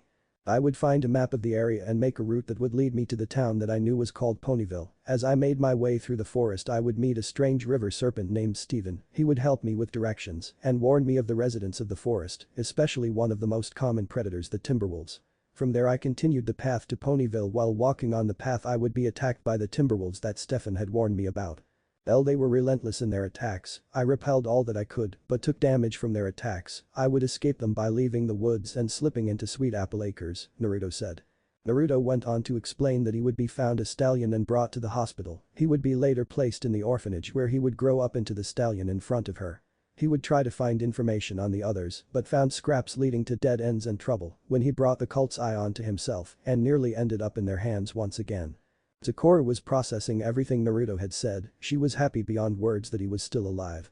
She was amazed at what he had gone through and even more amazed at the fact he had brought down the monster that had struck such fear in them so long ago. Sakura, I am sorry to interrupt your thoughts, but what happened to the others? I heard rumors that Princess Celestia had rescued a large group from the Badlands.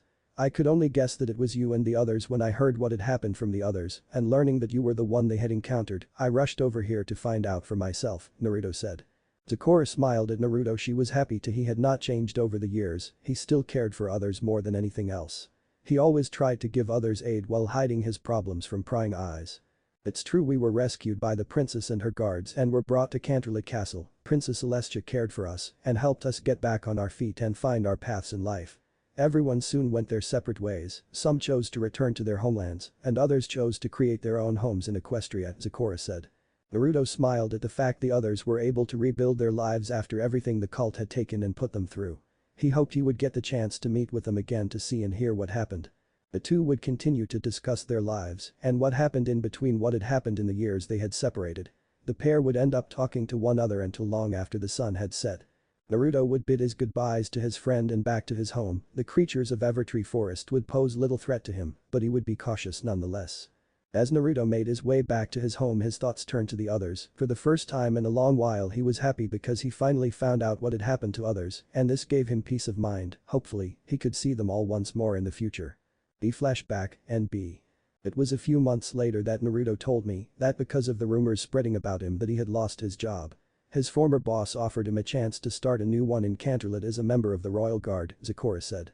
This shocked the Twilight, and the others were shocked by what they had just heard. They had heard rumors Naruto had lost his job as a lumberjack and wasn't around as a handy stallion anymore, but they never expected him to sign up with the Royal Guard. Wait, Naruto left Ponyville to become a member of the Guard. I don't see that happening. Naruto never gave off the warrior vibe, he was just a regular stallion, Dash said.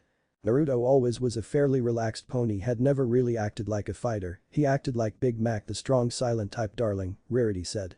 Sakura, Spitfire, and Fleetfoot laughed at the mayor's statement. They did not know the Naruto from when he was a prisoner of the cult. There was a reason he was selected as the leader of the group despite his age. Naruto was some pony to be feared, especially when angered. He was a force to be feared when those he cared about when threatened. The cult found that out the hard way after they had transformed him into a chimera and tried to remind him of his place. He went berserk on them and tore them to pieces. He was not in control of himself at the time due to the transformation and the new instincts running through him. The others were curious at what they found so funny. They knew more Naruto than they did due to the fact Naruto never talked much about his past. He always avoided the subject or steered the topic away from his past. Pinky was the first to respond and looked around with a confused look. What's so funny? Is there a clown pony on a unicycle juggling pies to cool them down? Pinky's question brought many confused looks to those present in the room but quickly faded away. The others knew it was just Pinky being herself, while every pony else let the comment pass. To answer your question, Pinky, out of every pony in our group Naruto was the strongest one. Most had lost hope or were broken from the torment, but Naruto would always put on a brave face and try to help others as best as he could, Sakura said. Her mind began traveling down the dark path to those buried memories of when she was a prisoner of the cult, and Naruto would always try to shoulder the burden of protecting the others by himself, no matter how badly they beat him.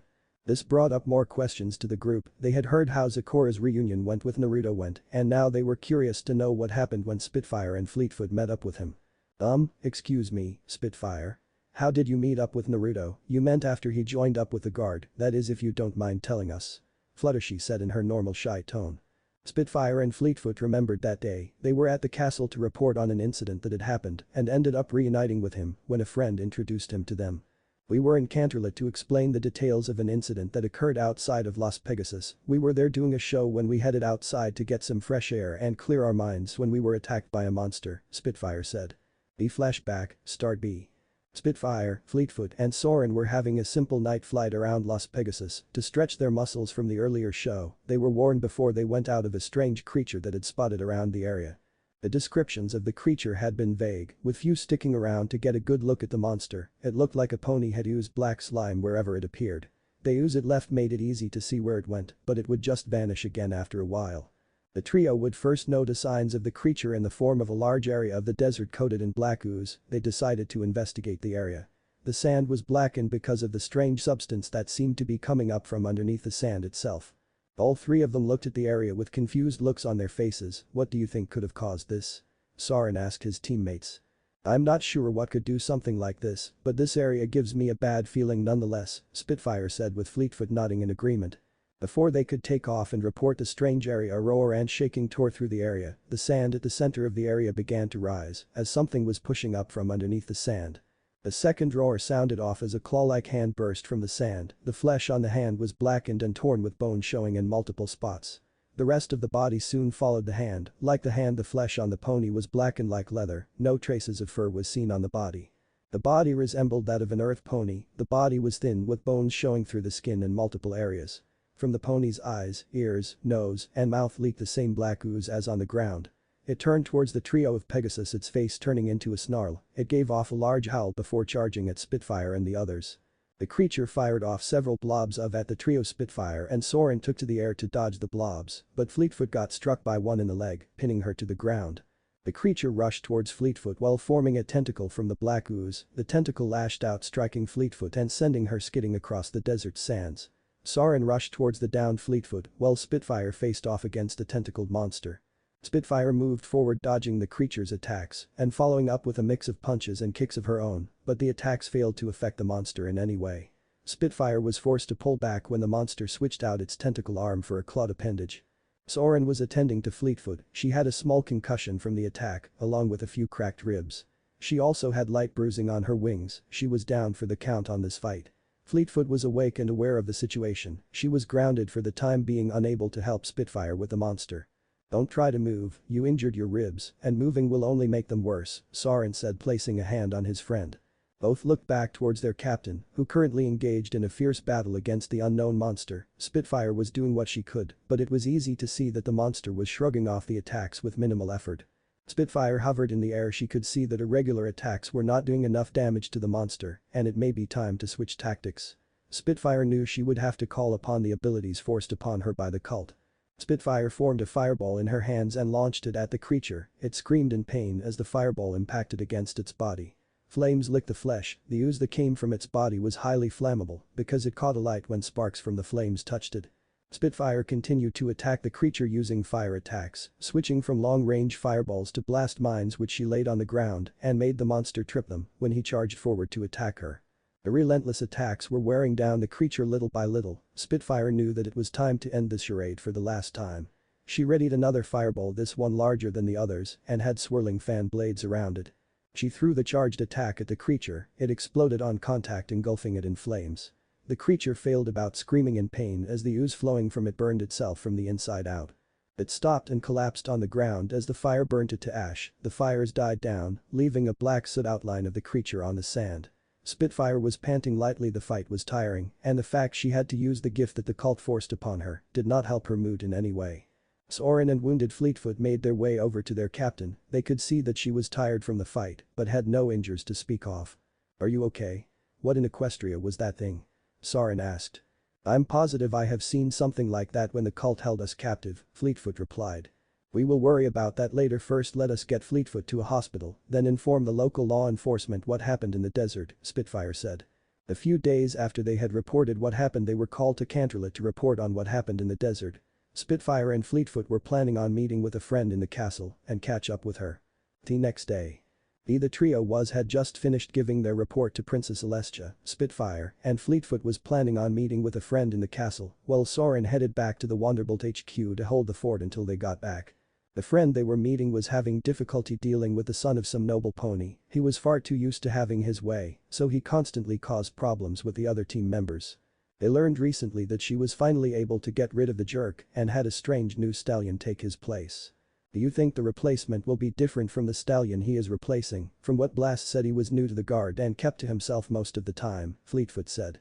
Spitfire shrugged her shoulders. "I don't know, Blast seems to think highly of him and he doesn't cause trouble for the other members, so that could mean he is a good fit for the team."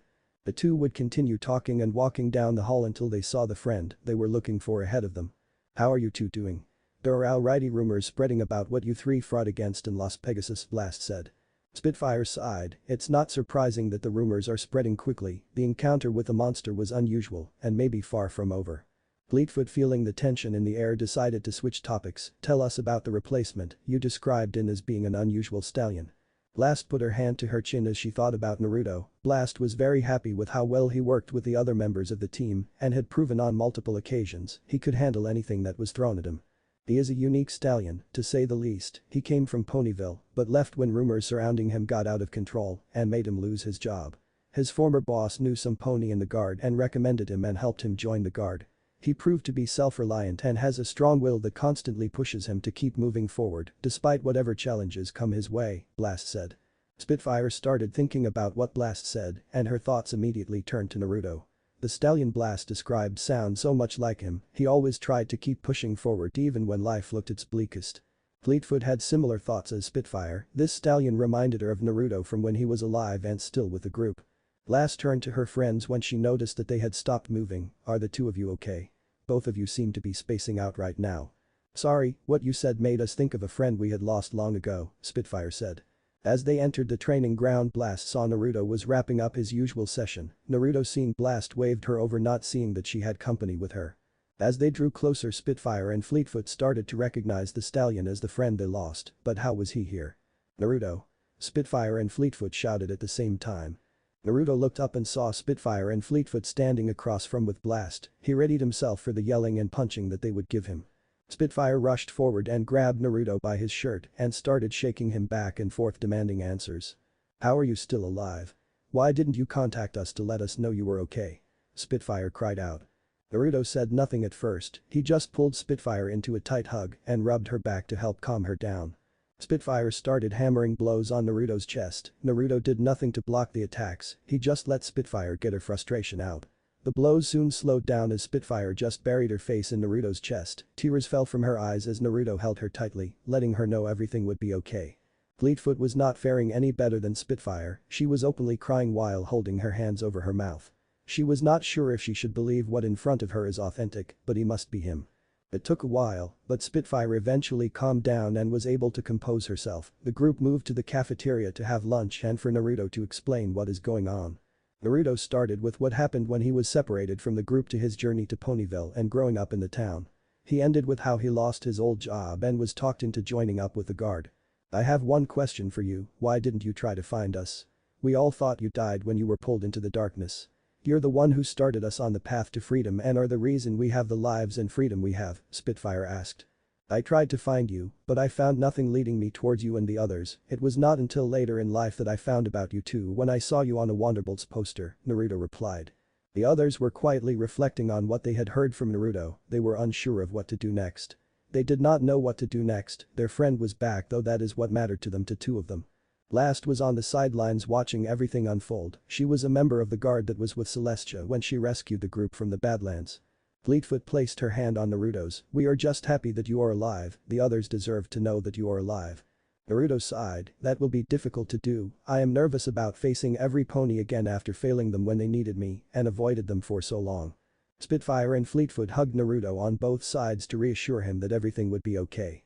He was the beacon that leads them to freedom and now they had to help him find his path out of his darkness.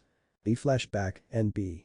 "That is how our reunion went, we would try to visit and hang out with Naruto during our breaks and downtime," Spitfire said. Spitfire and Fleetfoot remembered all the fun times they had together after their initial reunion, they would go out to different things or get together at Naruto's place and just enjoy each other's company. Soon enough things began to change between the trio, Spitfire was the first to change in what she felt towards Naruto. She from the beginning had developed feelings of admiration towards Naruto for always being so strong and helping others stay strong. It was after their reunion did the feelings she had begun to change and grow uniquely. Fleetfoot noticed the same thing happening to her at the same time as Spitfire, upon talking with one another, they realized they had developed feelings for Naruto. They would discuss this amongst themselves figuring out a plan to talk to Naruto. Spitfire pulled herself from her thoughts when she felt the others trying to get her attention, she quickly shook her head to rid herself of the distracting thoughts. "Is everything okay, Captain Spitfire, your mind seems to be elsewhere at this moment in time?" Celestia asked. "I am fine, Princess Celestia, I just have a lot going on in my mind right now," Spitfire replied. "I believe that now is an appropriate time to stop, it's getting late and it is time for my sister to raise the moon. Every pony should head home and get some sleep, if there are any new developments, I will let you know," Celestia said. Every pony agreed the day had taken its toll on all of them. They needed time to process all that they had learned and inform others about what was going on. Spitfire and Fleetfoot headed to Cloudsdale, while Twilight and her friends were taking the train to Ponyville. On the way to the train station, the group was discussing what happened and what they had learned about their friend. "I can't believe that Naruto was one of the lost ones, I heard of the group in the past, but never would have guessed that Naruto was a member of the group," Twilight said. "Agreed, I heard the rumors about ponies and other races being kidnapped, no pony knew what happened to them, but I guess we do now," Rarity replied. "From what y'all and the others described it, the time you spent in the facility seemed like a nightmare that would never end," Applejack said to Zecora. "Indeed, it was back then, many times we had nearly given hope of being free of that nightmarish den," Zecora said. "It sounds it was horrible during those times, so many scary things. It was a never-ending nightmare you could not wake up from," Fluttershy said. Every pony nodded their heads in agreement what Naruto and the others went through during their time at the facility. They were surprised to find out Naruto was such a bad flank, then he led on. He always gave off the air of a relaxed pony, he rarely got angry at anything that was thrown at him. Twilight and the others realized there were many things they did not know about their friend and that he kept many secrets from them and every pony else. Naruto awoke in a dilapidated building. He rubbed his head as the recent memory of being pulled into the darkness by perfect elixir. He slowly got to his feet and checked himself to see if anything was missing and to make sure he was not wounded in any way. Once he has done, he headed outside to examine where he had landed. As Naruto headed outside, he saw he was in a ruined city. It looked like it had gone through a war or some other apocalyptic event. What was odd was the entire city was only colored in shades of gray. The sky was also a dark gray with what Naruto believed to be a black sun hanging in the sky. Naruto climbed a nearby ladder to get a better view of the surrounding area. From what he could see, the city seemed to go on endlessly in all directions. In some areas, parts of the town had risen in the air as if they were built on large hills and still connected with each other in one large segment.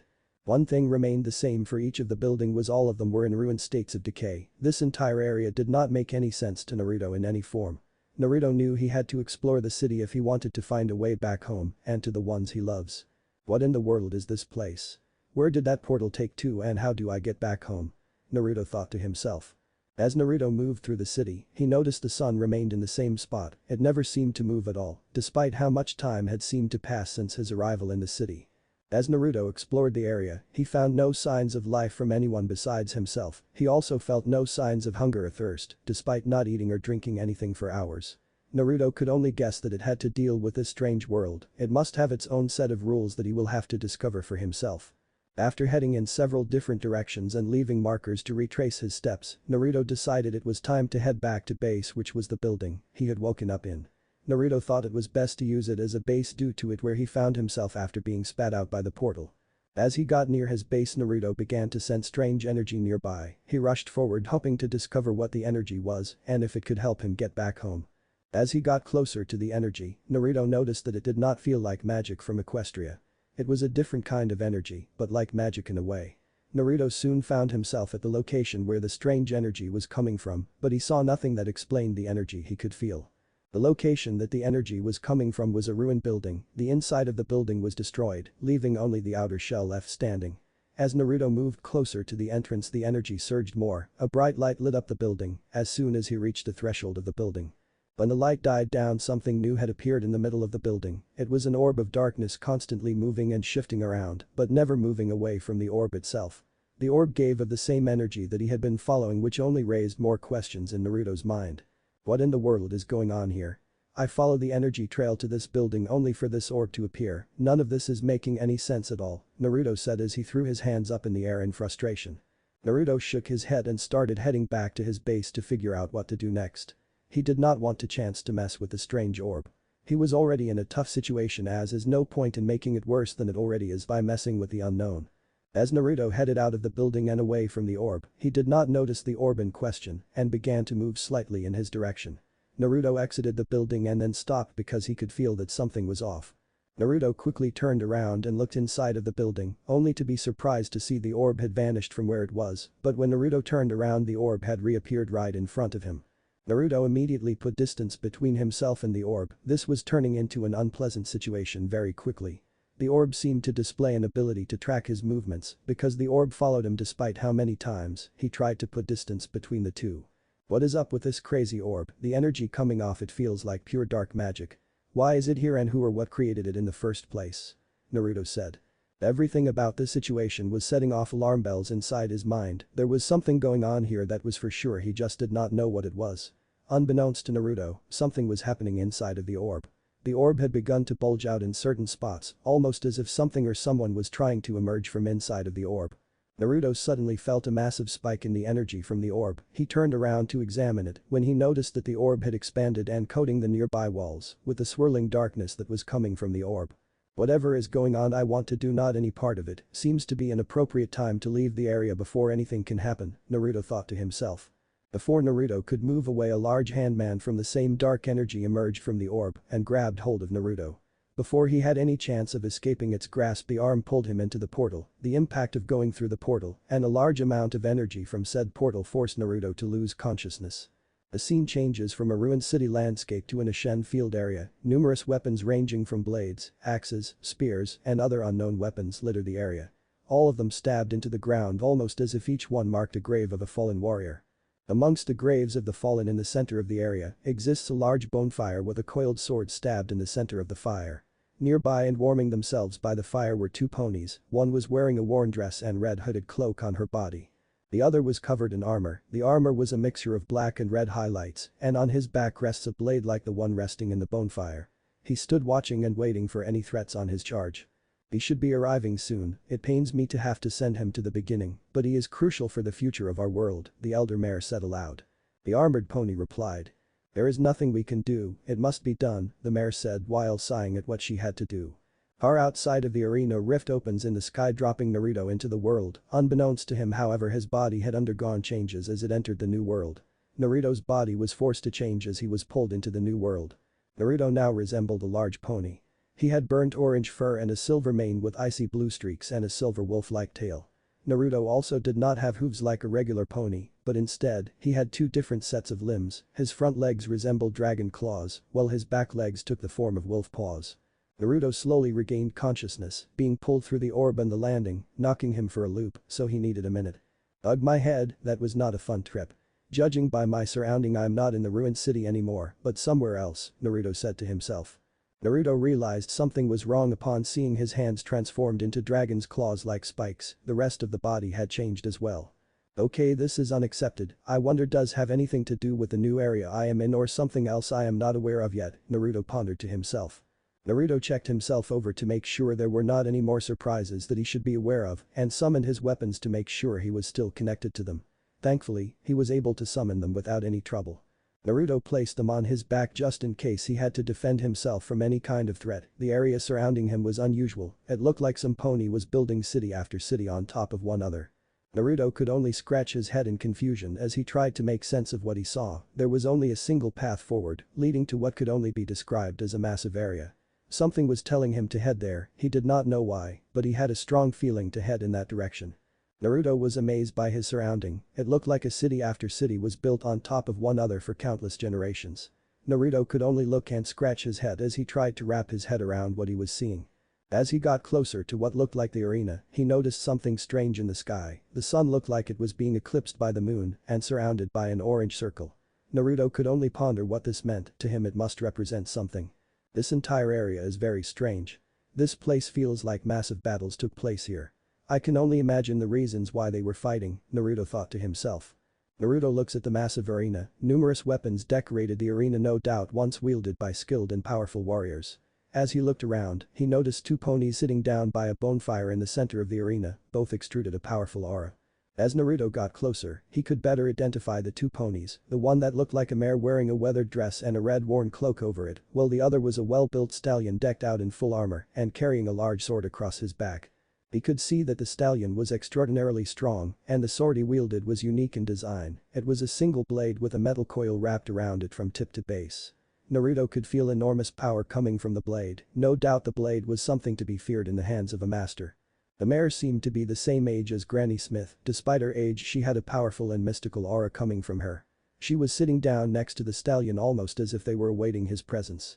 Naruto sighed to himself at his current predicament. He would have little choice but to go up to them and talk to them if he wanted to find the answers to his questions. Naruto moved forward slowly towards the pair. Just in case this was a trap of some kind, he would keep his guard up. The pair did not move even when Naruto stood across from them, with the only thing separating them was the bonfire. Naruto sat down and wanted for one of them to speak. Many questions went through his mind, but right now he had to be patient. The mare laughed a little before speaking up. You have come a long way, but this is merely the first step on your journey. You will go through many hardships and trials, and there will be times when you lose yourself in the darkness, but you must continue to push forward, otherwise you will never find what you desire. Naruto said nothing, his face showed no expression. His mind, however, was racing at high speeds. Some part of him knew that the way back home would not be an easy path, but he had to do it. Where am I? This area feels like an enormous battleground where warriors have fought against others for centuries. Naruto asked. The mare chuckled at the question. In a way you are correct, this area has served as a battleground for countless battles over the centuries. The war is waged by being of the light against those of the dark. They fought for control, each side never truly winning the war. It is a war that never ends and is merely reset once one side claims victory over the other. Naruto was confused by what he just heard. I don't understand what is causing the war in the first place and what is driving it to continue for so long. The mare smiled at Naruto. For you to understand that, we would have to go back to the beginning of this world. In the age of ancients, the world was unformed, shrouded by fog. A land of great crags, arched trees, and everlasting dragons. But then there was fire, and with fire came disparity. Heat and cold, life and death, and of course, light and dark. Then from the dark, they came and found the souls of lords within the flame. Nito, first of the dead. A male zebra wearing a cloak made of living darkness that covered his body, on his head, he wore a skull-like mask. His left hoof was extended outwards, and he was holding a small flame in his hoof. The Witch of Izalith and her Daughters of Chaos. A tall mare wearing a large cloak covering her entire body, besides her were other mares wearing cloaks like hers and holding staffs in their front hooves. Gwyn, Lord of Sunlight, and his faithful knights. A tall alicorn stallion wearing a tall crown and robes and regalia fitting a ruler, behind him, stood numerous ponies wearing full-body silver armor. And a furtive pygmy, so easily forgotten. A lone small changeling sitting on the ground holding a small fragment of flame in his hooves. But the strength of lords, they challenged the dragons. Massive dragons, with stone scales, flew. Gwyn's mighty bolts peeled apart their stone scales. Gwyn and his soldiers launched numerous lightning bolts at the dragons. The witches weaved great firestorms. The witch and her daughters used large-scale spells to rain fire upon the vulnerable dragons. Nito unleashed a miasma of death and disease. Nito stood over a cliff beside him where several pots turned on their sides, unleashing their contents on the dragons. And Seath the Scaleless betrayed his own, and the dragons were no more. A scaleless dragon standing on a hill clutching an everlasting scale in his bloody claw while surrounded by the bodies of his fellow dragons. Thus, we have entered the Age of Fire. But soon the flames will fade and only dark will remain. Even now there are only embers, and man sees not light, but only endless nights. Naruto said nothing at first, he was trying to process the information that the mare had told him. So much had happened at the beginning of this age, and yet it is still in the preliminary stages, he wonders what will come next. The mare smiled at Naruto. She could see that he was going over what she had told him, but she knew it would be time to act soon. She hated what was to come next, but it must be done for the greater good. Naruto was pulled from his thoughts by a strange feeling. When he looked at the mare, she had a frown on her face. At the same time he began to get a strange feeling. He had this feeling before, right before something bad would happen. Naruto tried to move but was unable to do so. As he looked towards the ground where he was standing, he noticed he was standing in a strange mystic circle. He quickly guessed that the mare in front of him was responsible for it. I am sorry for this, but you must go on this journey to not only prepare you for what is to come, but to help save this world from the darkness, the mare replied. Before he could answer he blacked out and was pulled into the circle. Once again Naruto was forced to go on a journey in a new land. The mare sighed to herself, I can only hope he will forgive me, but his strength is needed for this world's survival. Her companion placed a hoof on her shoulder as a sign of comfort. The mare smiled back at her companion. She knew that he was trying to tell her that it would all work out in the end and that she would have to wait for it. Naruto once again woke up in a new area. He was still in the same transformed state as he was in the other world. This time he found himself in a massive cliff area. Above his head flew dragons of diverse sizes. From his position on a tall rock spire, he could see what looked like a mountain fortress in the distance. With any luck there were those he could talk to discover where he was and learn the layout of the land he had found himself in. Naruto slowly descended from the rock spire, his dragon claw hands making it easy to dig into the rock. Soon enough he was standing on solid ground with a path leading to a worn rope bridge. On the other side was a cavern entrance that led deeper into the area and hopefully to the fortress that he saw earlier. This was the only path forward, since the one leading behind him was destroyed no doubt by the dragons. Naruto moved with caution. He would keep his eyes and senses open, just in case dragons attacked him. He was also curious of what else could be here. For some pony to build a fortress among so many dragons must mean there must be something they want or they need to protect. As Naruto crossed the bridge, he entered a network of caves in multiple spots. He found large clusters of eggs, no doubt belonging to the dragons he has seen flying around. Another strange thing he had encountered was a strange creature. The creature was some form of lizard with a large bluish gem growing out of its back. The first time he encountered one it had run away a few feet before vanishing before his eyes. He would encounter a second one that would end up being crushed by a boulder. The lizard's body would vanish and leave a handful of strange ores in its place. Naruto collected the ores and placed them in the makeshift bag he had made from materials he had found in the area. He was glad Rarity had taught him how to sew and make basic things needed. As Naruto moved through the caves, he would several more encounters with the strange crystal lizards as he would call them. In a few large open areas, he would encounter a single sleeping dragon. The dragon had ruby-colored scales and was an adult-sized dragon. The same dragons you see in the Dragonary in Dark Souls 2b. Naruto moved silently around the sleeping dragon, not wanting to wake it and fight it. While he was confident in his skills, it was foolish and dangerous to wake a sleeping dragon. Thankfully, it was easy enough to move around the sleeping beast and continue moving forward on the path. Naruto eventually reached a massive rope bridge that connected the caverns to the mountain fortress that he had seen earlier. Naruto was a little surprised the bridge remained standing and undamaged from any dragon attacks. As he made his way across the bridge, a fierce wind seemed to come out of nowhere. It caused the bridge to swing back and forth. The wind did little to impede Naruto's movements across the bridge.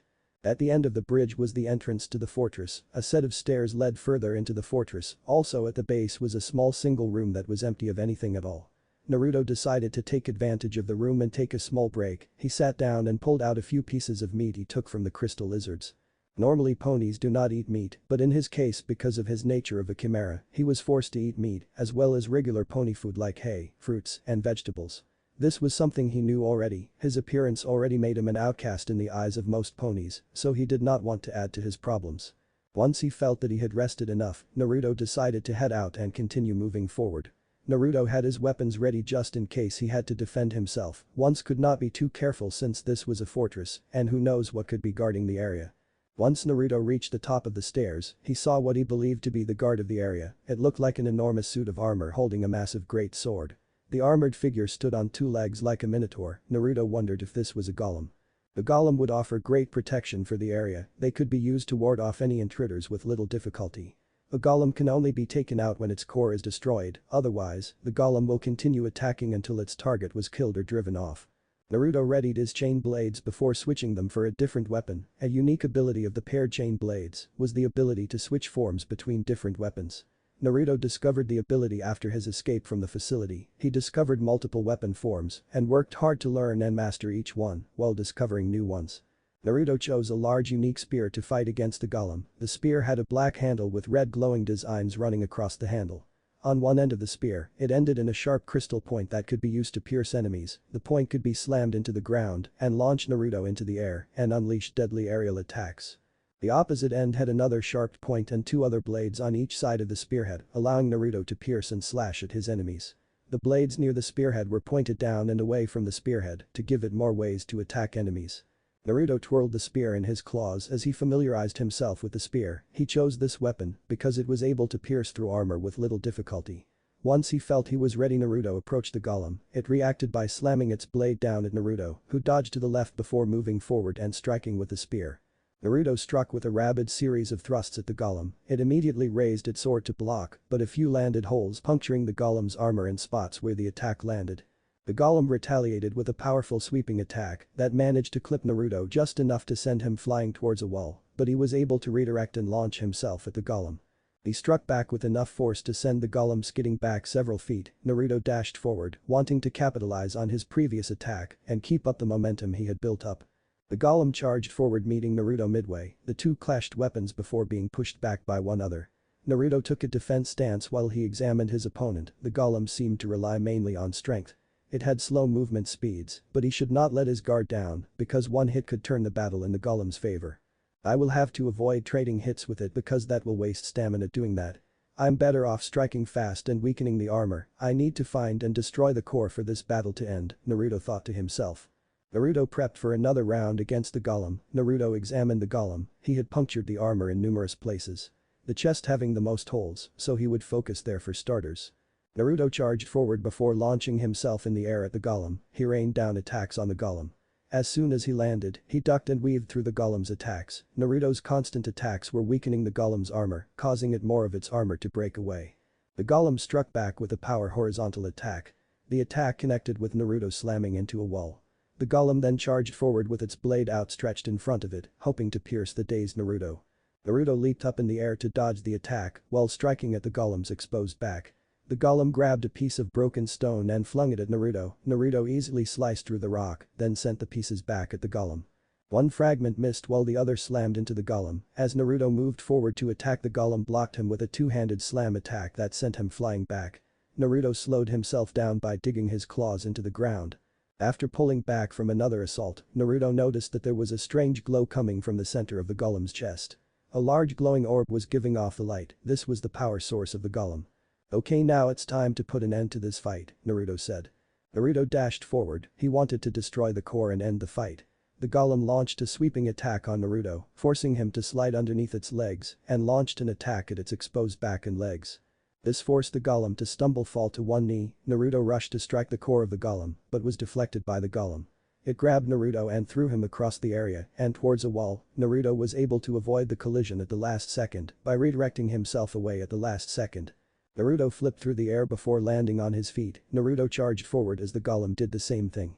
The golem swung its blade in a horizontal swing. Naruto dodged the attack by jumping over the blade and thrusting his spear forward, piecing the golem's core. The golem grabbed its broken core while stumbling backward. The light from the core soon faded away and the golem crumbled away into dust. Naruto sighed to himself. The battle showed he had to put aside time to get used to his new body and whatever changes he underwent in this world. Naruto transformed his weapon back into its original state before heading out once again. He had a strong feeling that he was being watched by some pony, but who and where they were is another story. Far away from Naruto's current location, a small group was watching him. They had felt the disturbance of Naruto's entry to their lands. They wanted to observe him and find out whether he was a threat to them. The group was watching Naruto through a scrying pool on the ground. The darkened room prevented their forms from being seen. He has proven to be skilled in combat and wields two unique weapons, a mare's voice spoke out. Agreed, defeating a golem is no easy feat, another voice said with a thick accent of a foreign land and without any emotion in his voice. The last figure stayed silent. He closely examined this strange figure. Despite his unique appearance, he could feel no ill intent from him. He would be cautious with this stallion and have him brought to them to discover his intentions. I will send my knight to bring him to us. We shall discover his true intentions then. If he proves to be a threat, then he will be taken care of, the last figure said with authority.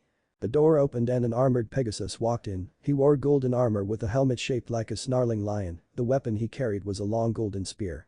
He was Dragonslayer Ornstein, one of the 4 knights who served under the Lord of Sunlight Gwyn. How may I be of service to you, my lord? Ornstein said while bowing in respect. I want you to bring the stallion we have been observing here. He is not to be harmed in any shape or form, Gwyn said. Understood, my lord, Ornstein replied. The Witch of Izalith opened a portal to Naruto's location, and Ornstein stepped through the portal, emerging at the fort. The portal closed behind him to prevent anything from going through to where he came from. Ornstein moved forward following Naruto's trail. He did not want to keep his lord waiting, so he moved quickly to catch up with Naruto. Naruto sensed a presence behind him and hid in the shadows to identify who or what it was. He knew it was not another golem because of the lack of noise. As the presence came closer, he saw it was a pony dressed in golden armor with a unique spear attached to his side. Naruto could tell from a glance whoever this pony was, they were very skilled. It made him wonder why this pony was here. Naruto was willing to bet that he was here to talk to him. There was a chance that his arrival was noticed by some pony, and he was sent to investigate the area and deal with any threats. Ornstein moved slowly up the large staircase. As he reached the top of the staircase, he found he could no longer sense the stranger's presence. No doubt he is hiding close by. He must have felt my presence and hid to examine me, Ornstein thought to himself. Taking a step forward, Ornstein called out, I am Dragonslayer Ornstein. I was sent here to speak with you and ask you to come with me to meet my lord. He and the other lords felt the dimensional tier you came from, and I was sent to investigate. Naruto could feel no lies from the knight's words. He had no other options right now besides staying here and living off the land. Naruto moved slowly out of the shadows. He made sure to keep the knight in view to avoid any tricks or unwanted surprises. Naruto moved in front of the knight while keeping a small distance between the two of them. My name is Naruto. I apologize for any problems that I may have caused, but I am afraid my situation is extremely complicated. I will come with you to meet your king and explain everything I can, Naruto replied.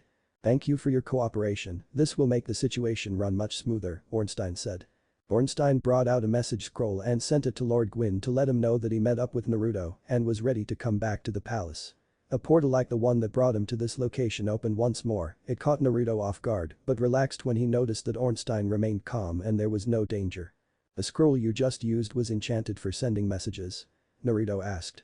Ornstein nodded his head. They allow us to contact others from large distances and call on help if we are in over our heads. The portal will bring us to the palace. It is there you will meet Lord Gwyn. Naruto nodded his head in understanding. Lead on then, I will be right behind you. Ornstein entered the portal followed by Naruto, the portal closing once both ponies entered. A flash of light and both ponies appeared in a large room that was empty except for the two arrivals. Ornstein motioned to Naruto to follow him to meet with Lord Gwyn and figure out what to do next. The duo moved down the hallway in silence. Ornstein was focused on completing his mission while Naruto was in deep thought. His mind raced on trying to figure out what would happen next. He accomplished his goal of finding others to talk to. Now he had to worry about what will happen once he meets the king. From meeting Ornstein, Naruto could tell he was not like other ponies in this world and could only hope that he would not go through the same bigotry that he went through back home. Naruto was pulled from his thoughts when Ornstein taped his arm. Naruto looked up to see a large pair of doors in front of him, meant that they had reached the throne room. Ornstein turned to Naruto, "Are you okay? You seem to be pretty deep in thought for the entire walk." Naruto shook his head, just dealing with everything and trying to figure out what happens next. Ornstein nodded his head in agreement. "I can't say I understand what you have been through, but the king will give you a chance to prove yourself and that you mean no harm to his kingdom." Naruto nodded his head and took a deep breath to prepare himself as the door opened and both headed inside. Naruto looked around as the throne room reminded him of the one in Canterlot. Two earth ponies dressed in silver armor stood guard on either side of the throne, while sitting on the throne was the Lord of Sunlight King Gwyn. Naruto could feel the power flowing from the stallion. He could easily see that despite his aged appearance, he was a pony to be respected. Bian. Gwyn's clothing is the same in the game, just imagine it pontified B. Both stallions bowed in respect to the king. "Thank you for fetching the one that showed up so suddenly in my kingdom," Gwyn said. Ornstein bowed in respect. "It was no trouble, my king, he is some pony who has suffered some unfortunate events that brought him to us." Gwyn turned his gaze towards Naruto. Naruto in turn met his gaze, knowing that Gwyn was examining him to find out if he was a threat to his kingdom or not. "My knight says that your arrival here was completely by accident, is this true?" Gwyn asked. "Yes, I am sorry for any problems that I may have caused," Naruto replied. Naruto explained his situation as best as he could, leaving nothing out. He already knew that Gwyn and the other lords were aware of his arrival when he first arrived in their lands.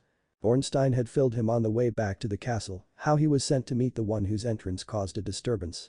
Gwyn studied the unique stallion in front of him. From what he observed, he was a capable warrior nearly as skilled as his own knights. He could use someone of his skill in dealing with the remaining ancient dragons plaguing the lands. "I have a proposition for you. I find myself in need of your skills to aid in the defense of my kingdom. A dangerous threat lingers on the outskirts of it. My knights have fought hard against the threat, but your help will be appreciated," Gwyn said. "What is the threat to your kingdom?" Naruto asked. "The ones threatening my kingdom are ancient dragons. They are dragons that have destroyed everything including each other since ancient times. The cause for their behavior is unknown, but they possess a major threat to all life if left unchecked," Gwyn said. Naruto nodded his head. "Ornstein told me about them. He said he and the other knights hunted them down to bring peace to the kingdom, but there has been an upsurge in attacks." "That is correct. If you agree, you will work with Ornstein in hunting down the dragons and prove your worth," Gwyn said. Naruto thought about it for a moment before answering. Gwyn was giving him a chance to prove himself to the kingdom and earn his keep. "Okay, I will accept your offer and prove myself," Naruto replied. What if Naruto has chimera power? In My Little Pony end here, and thanks for watching my video till the end.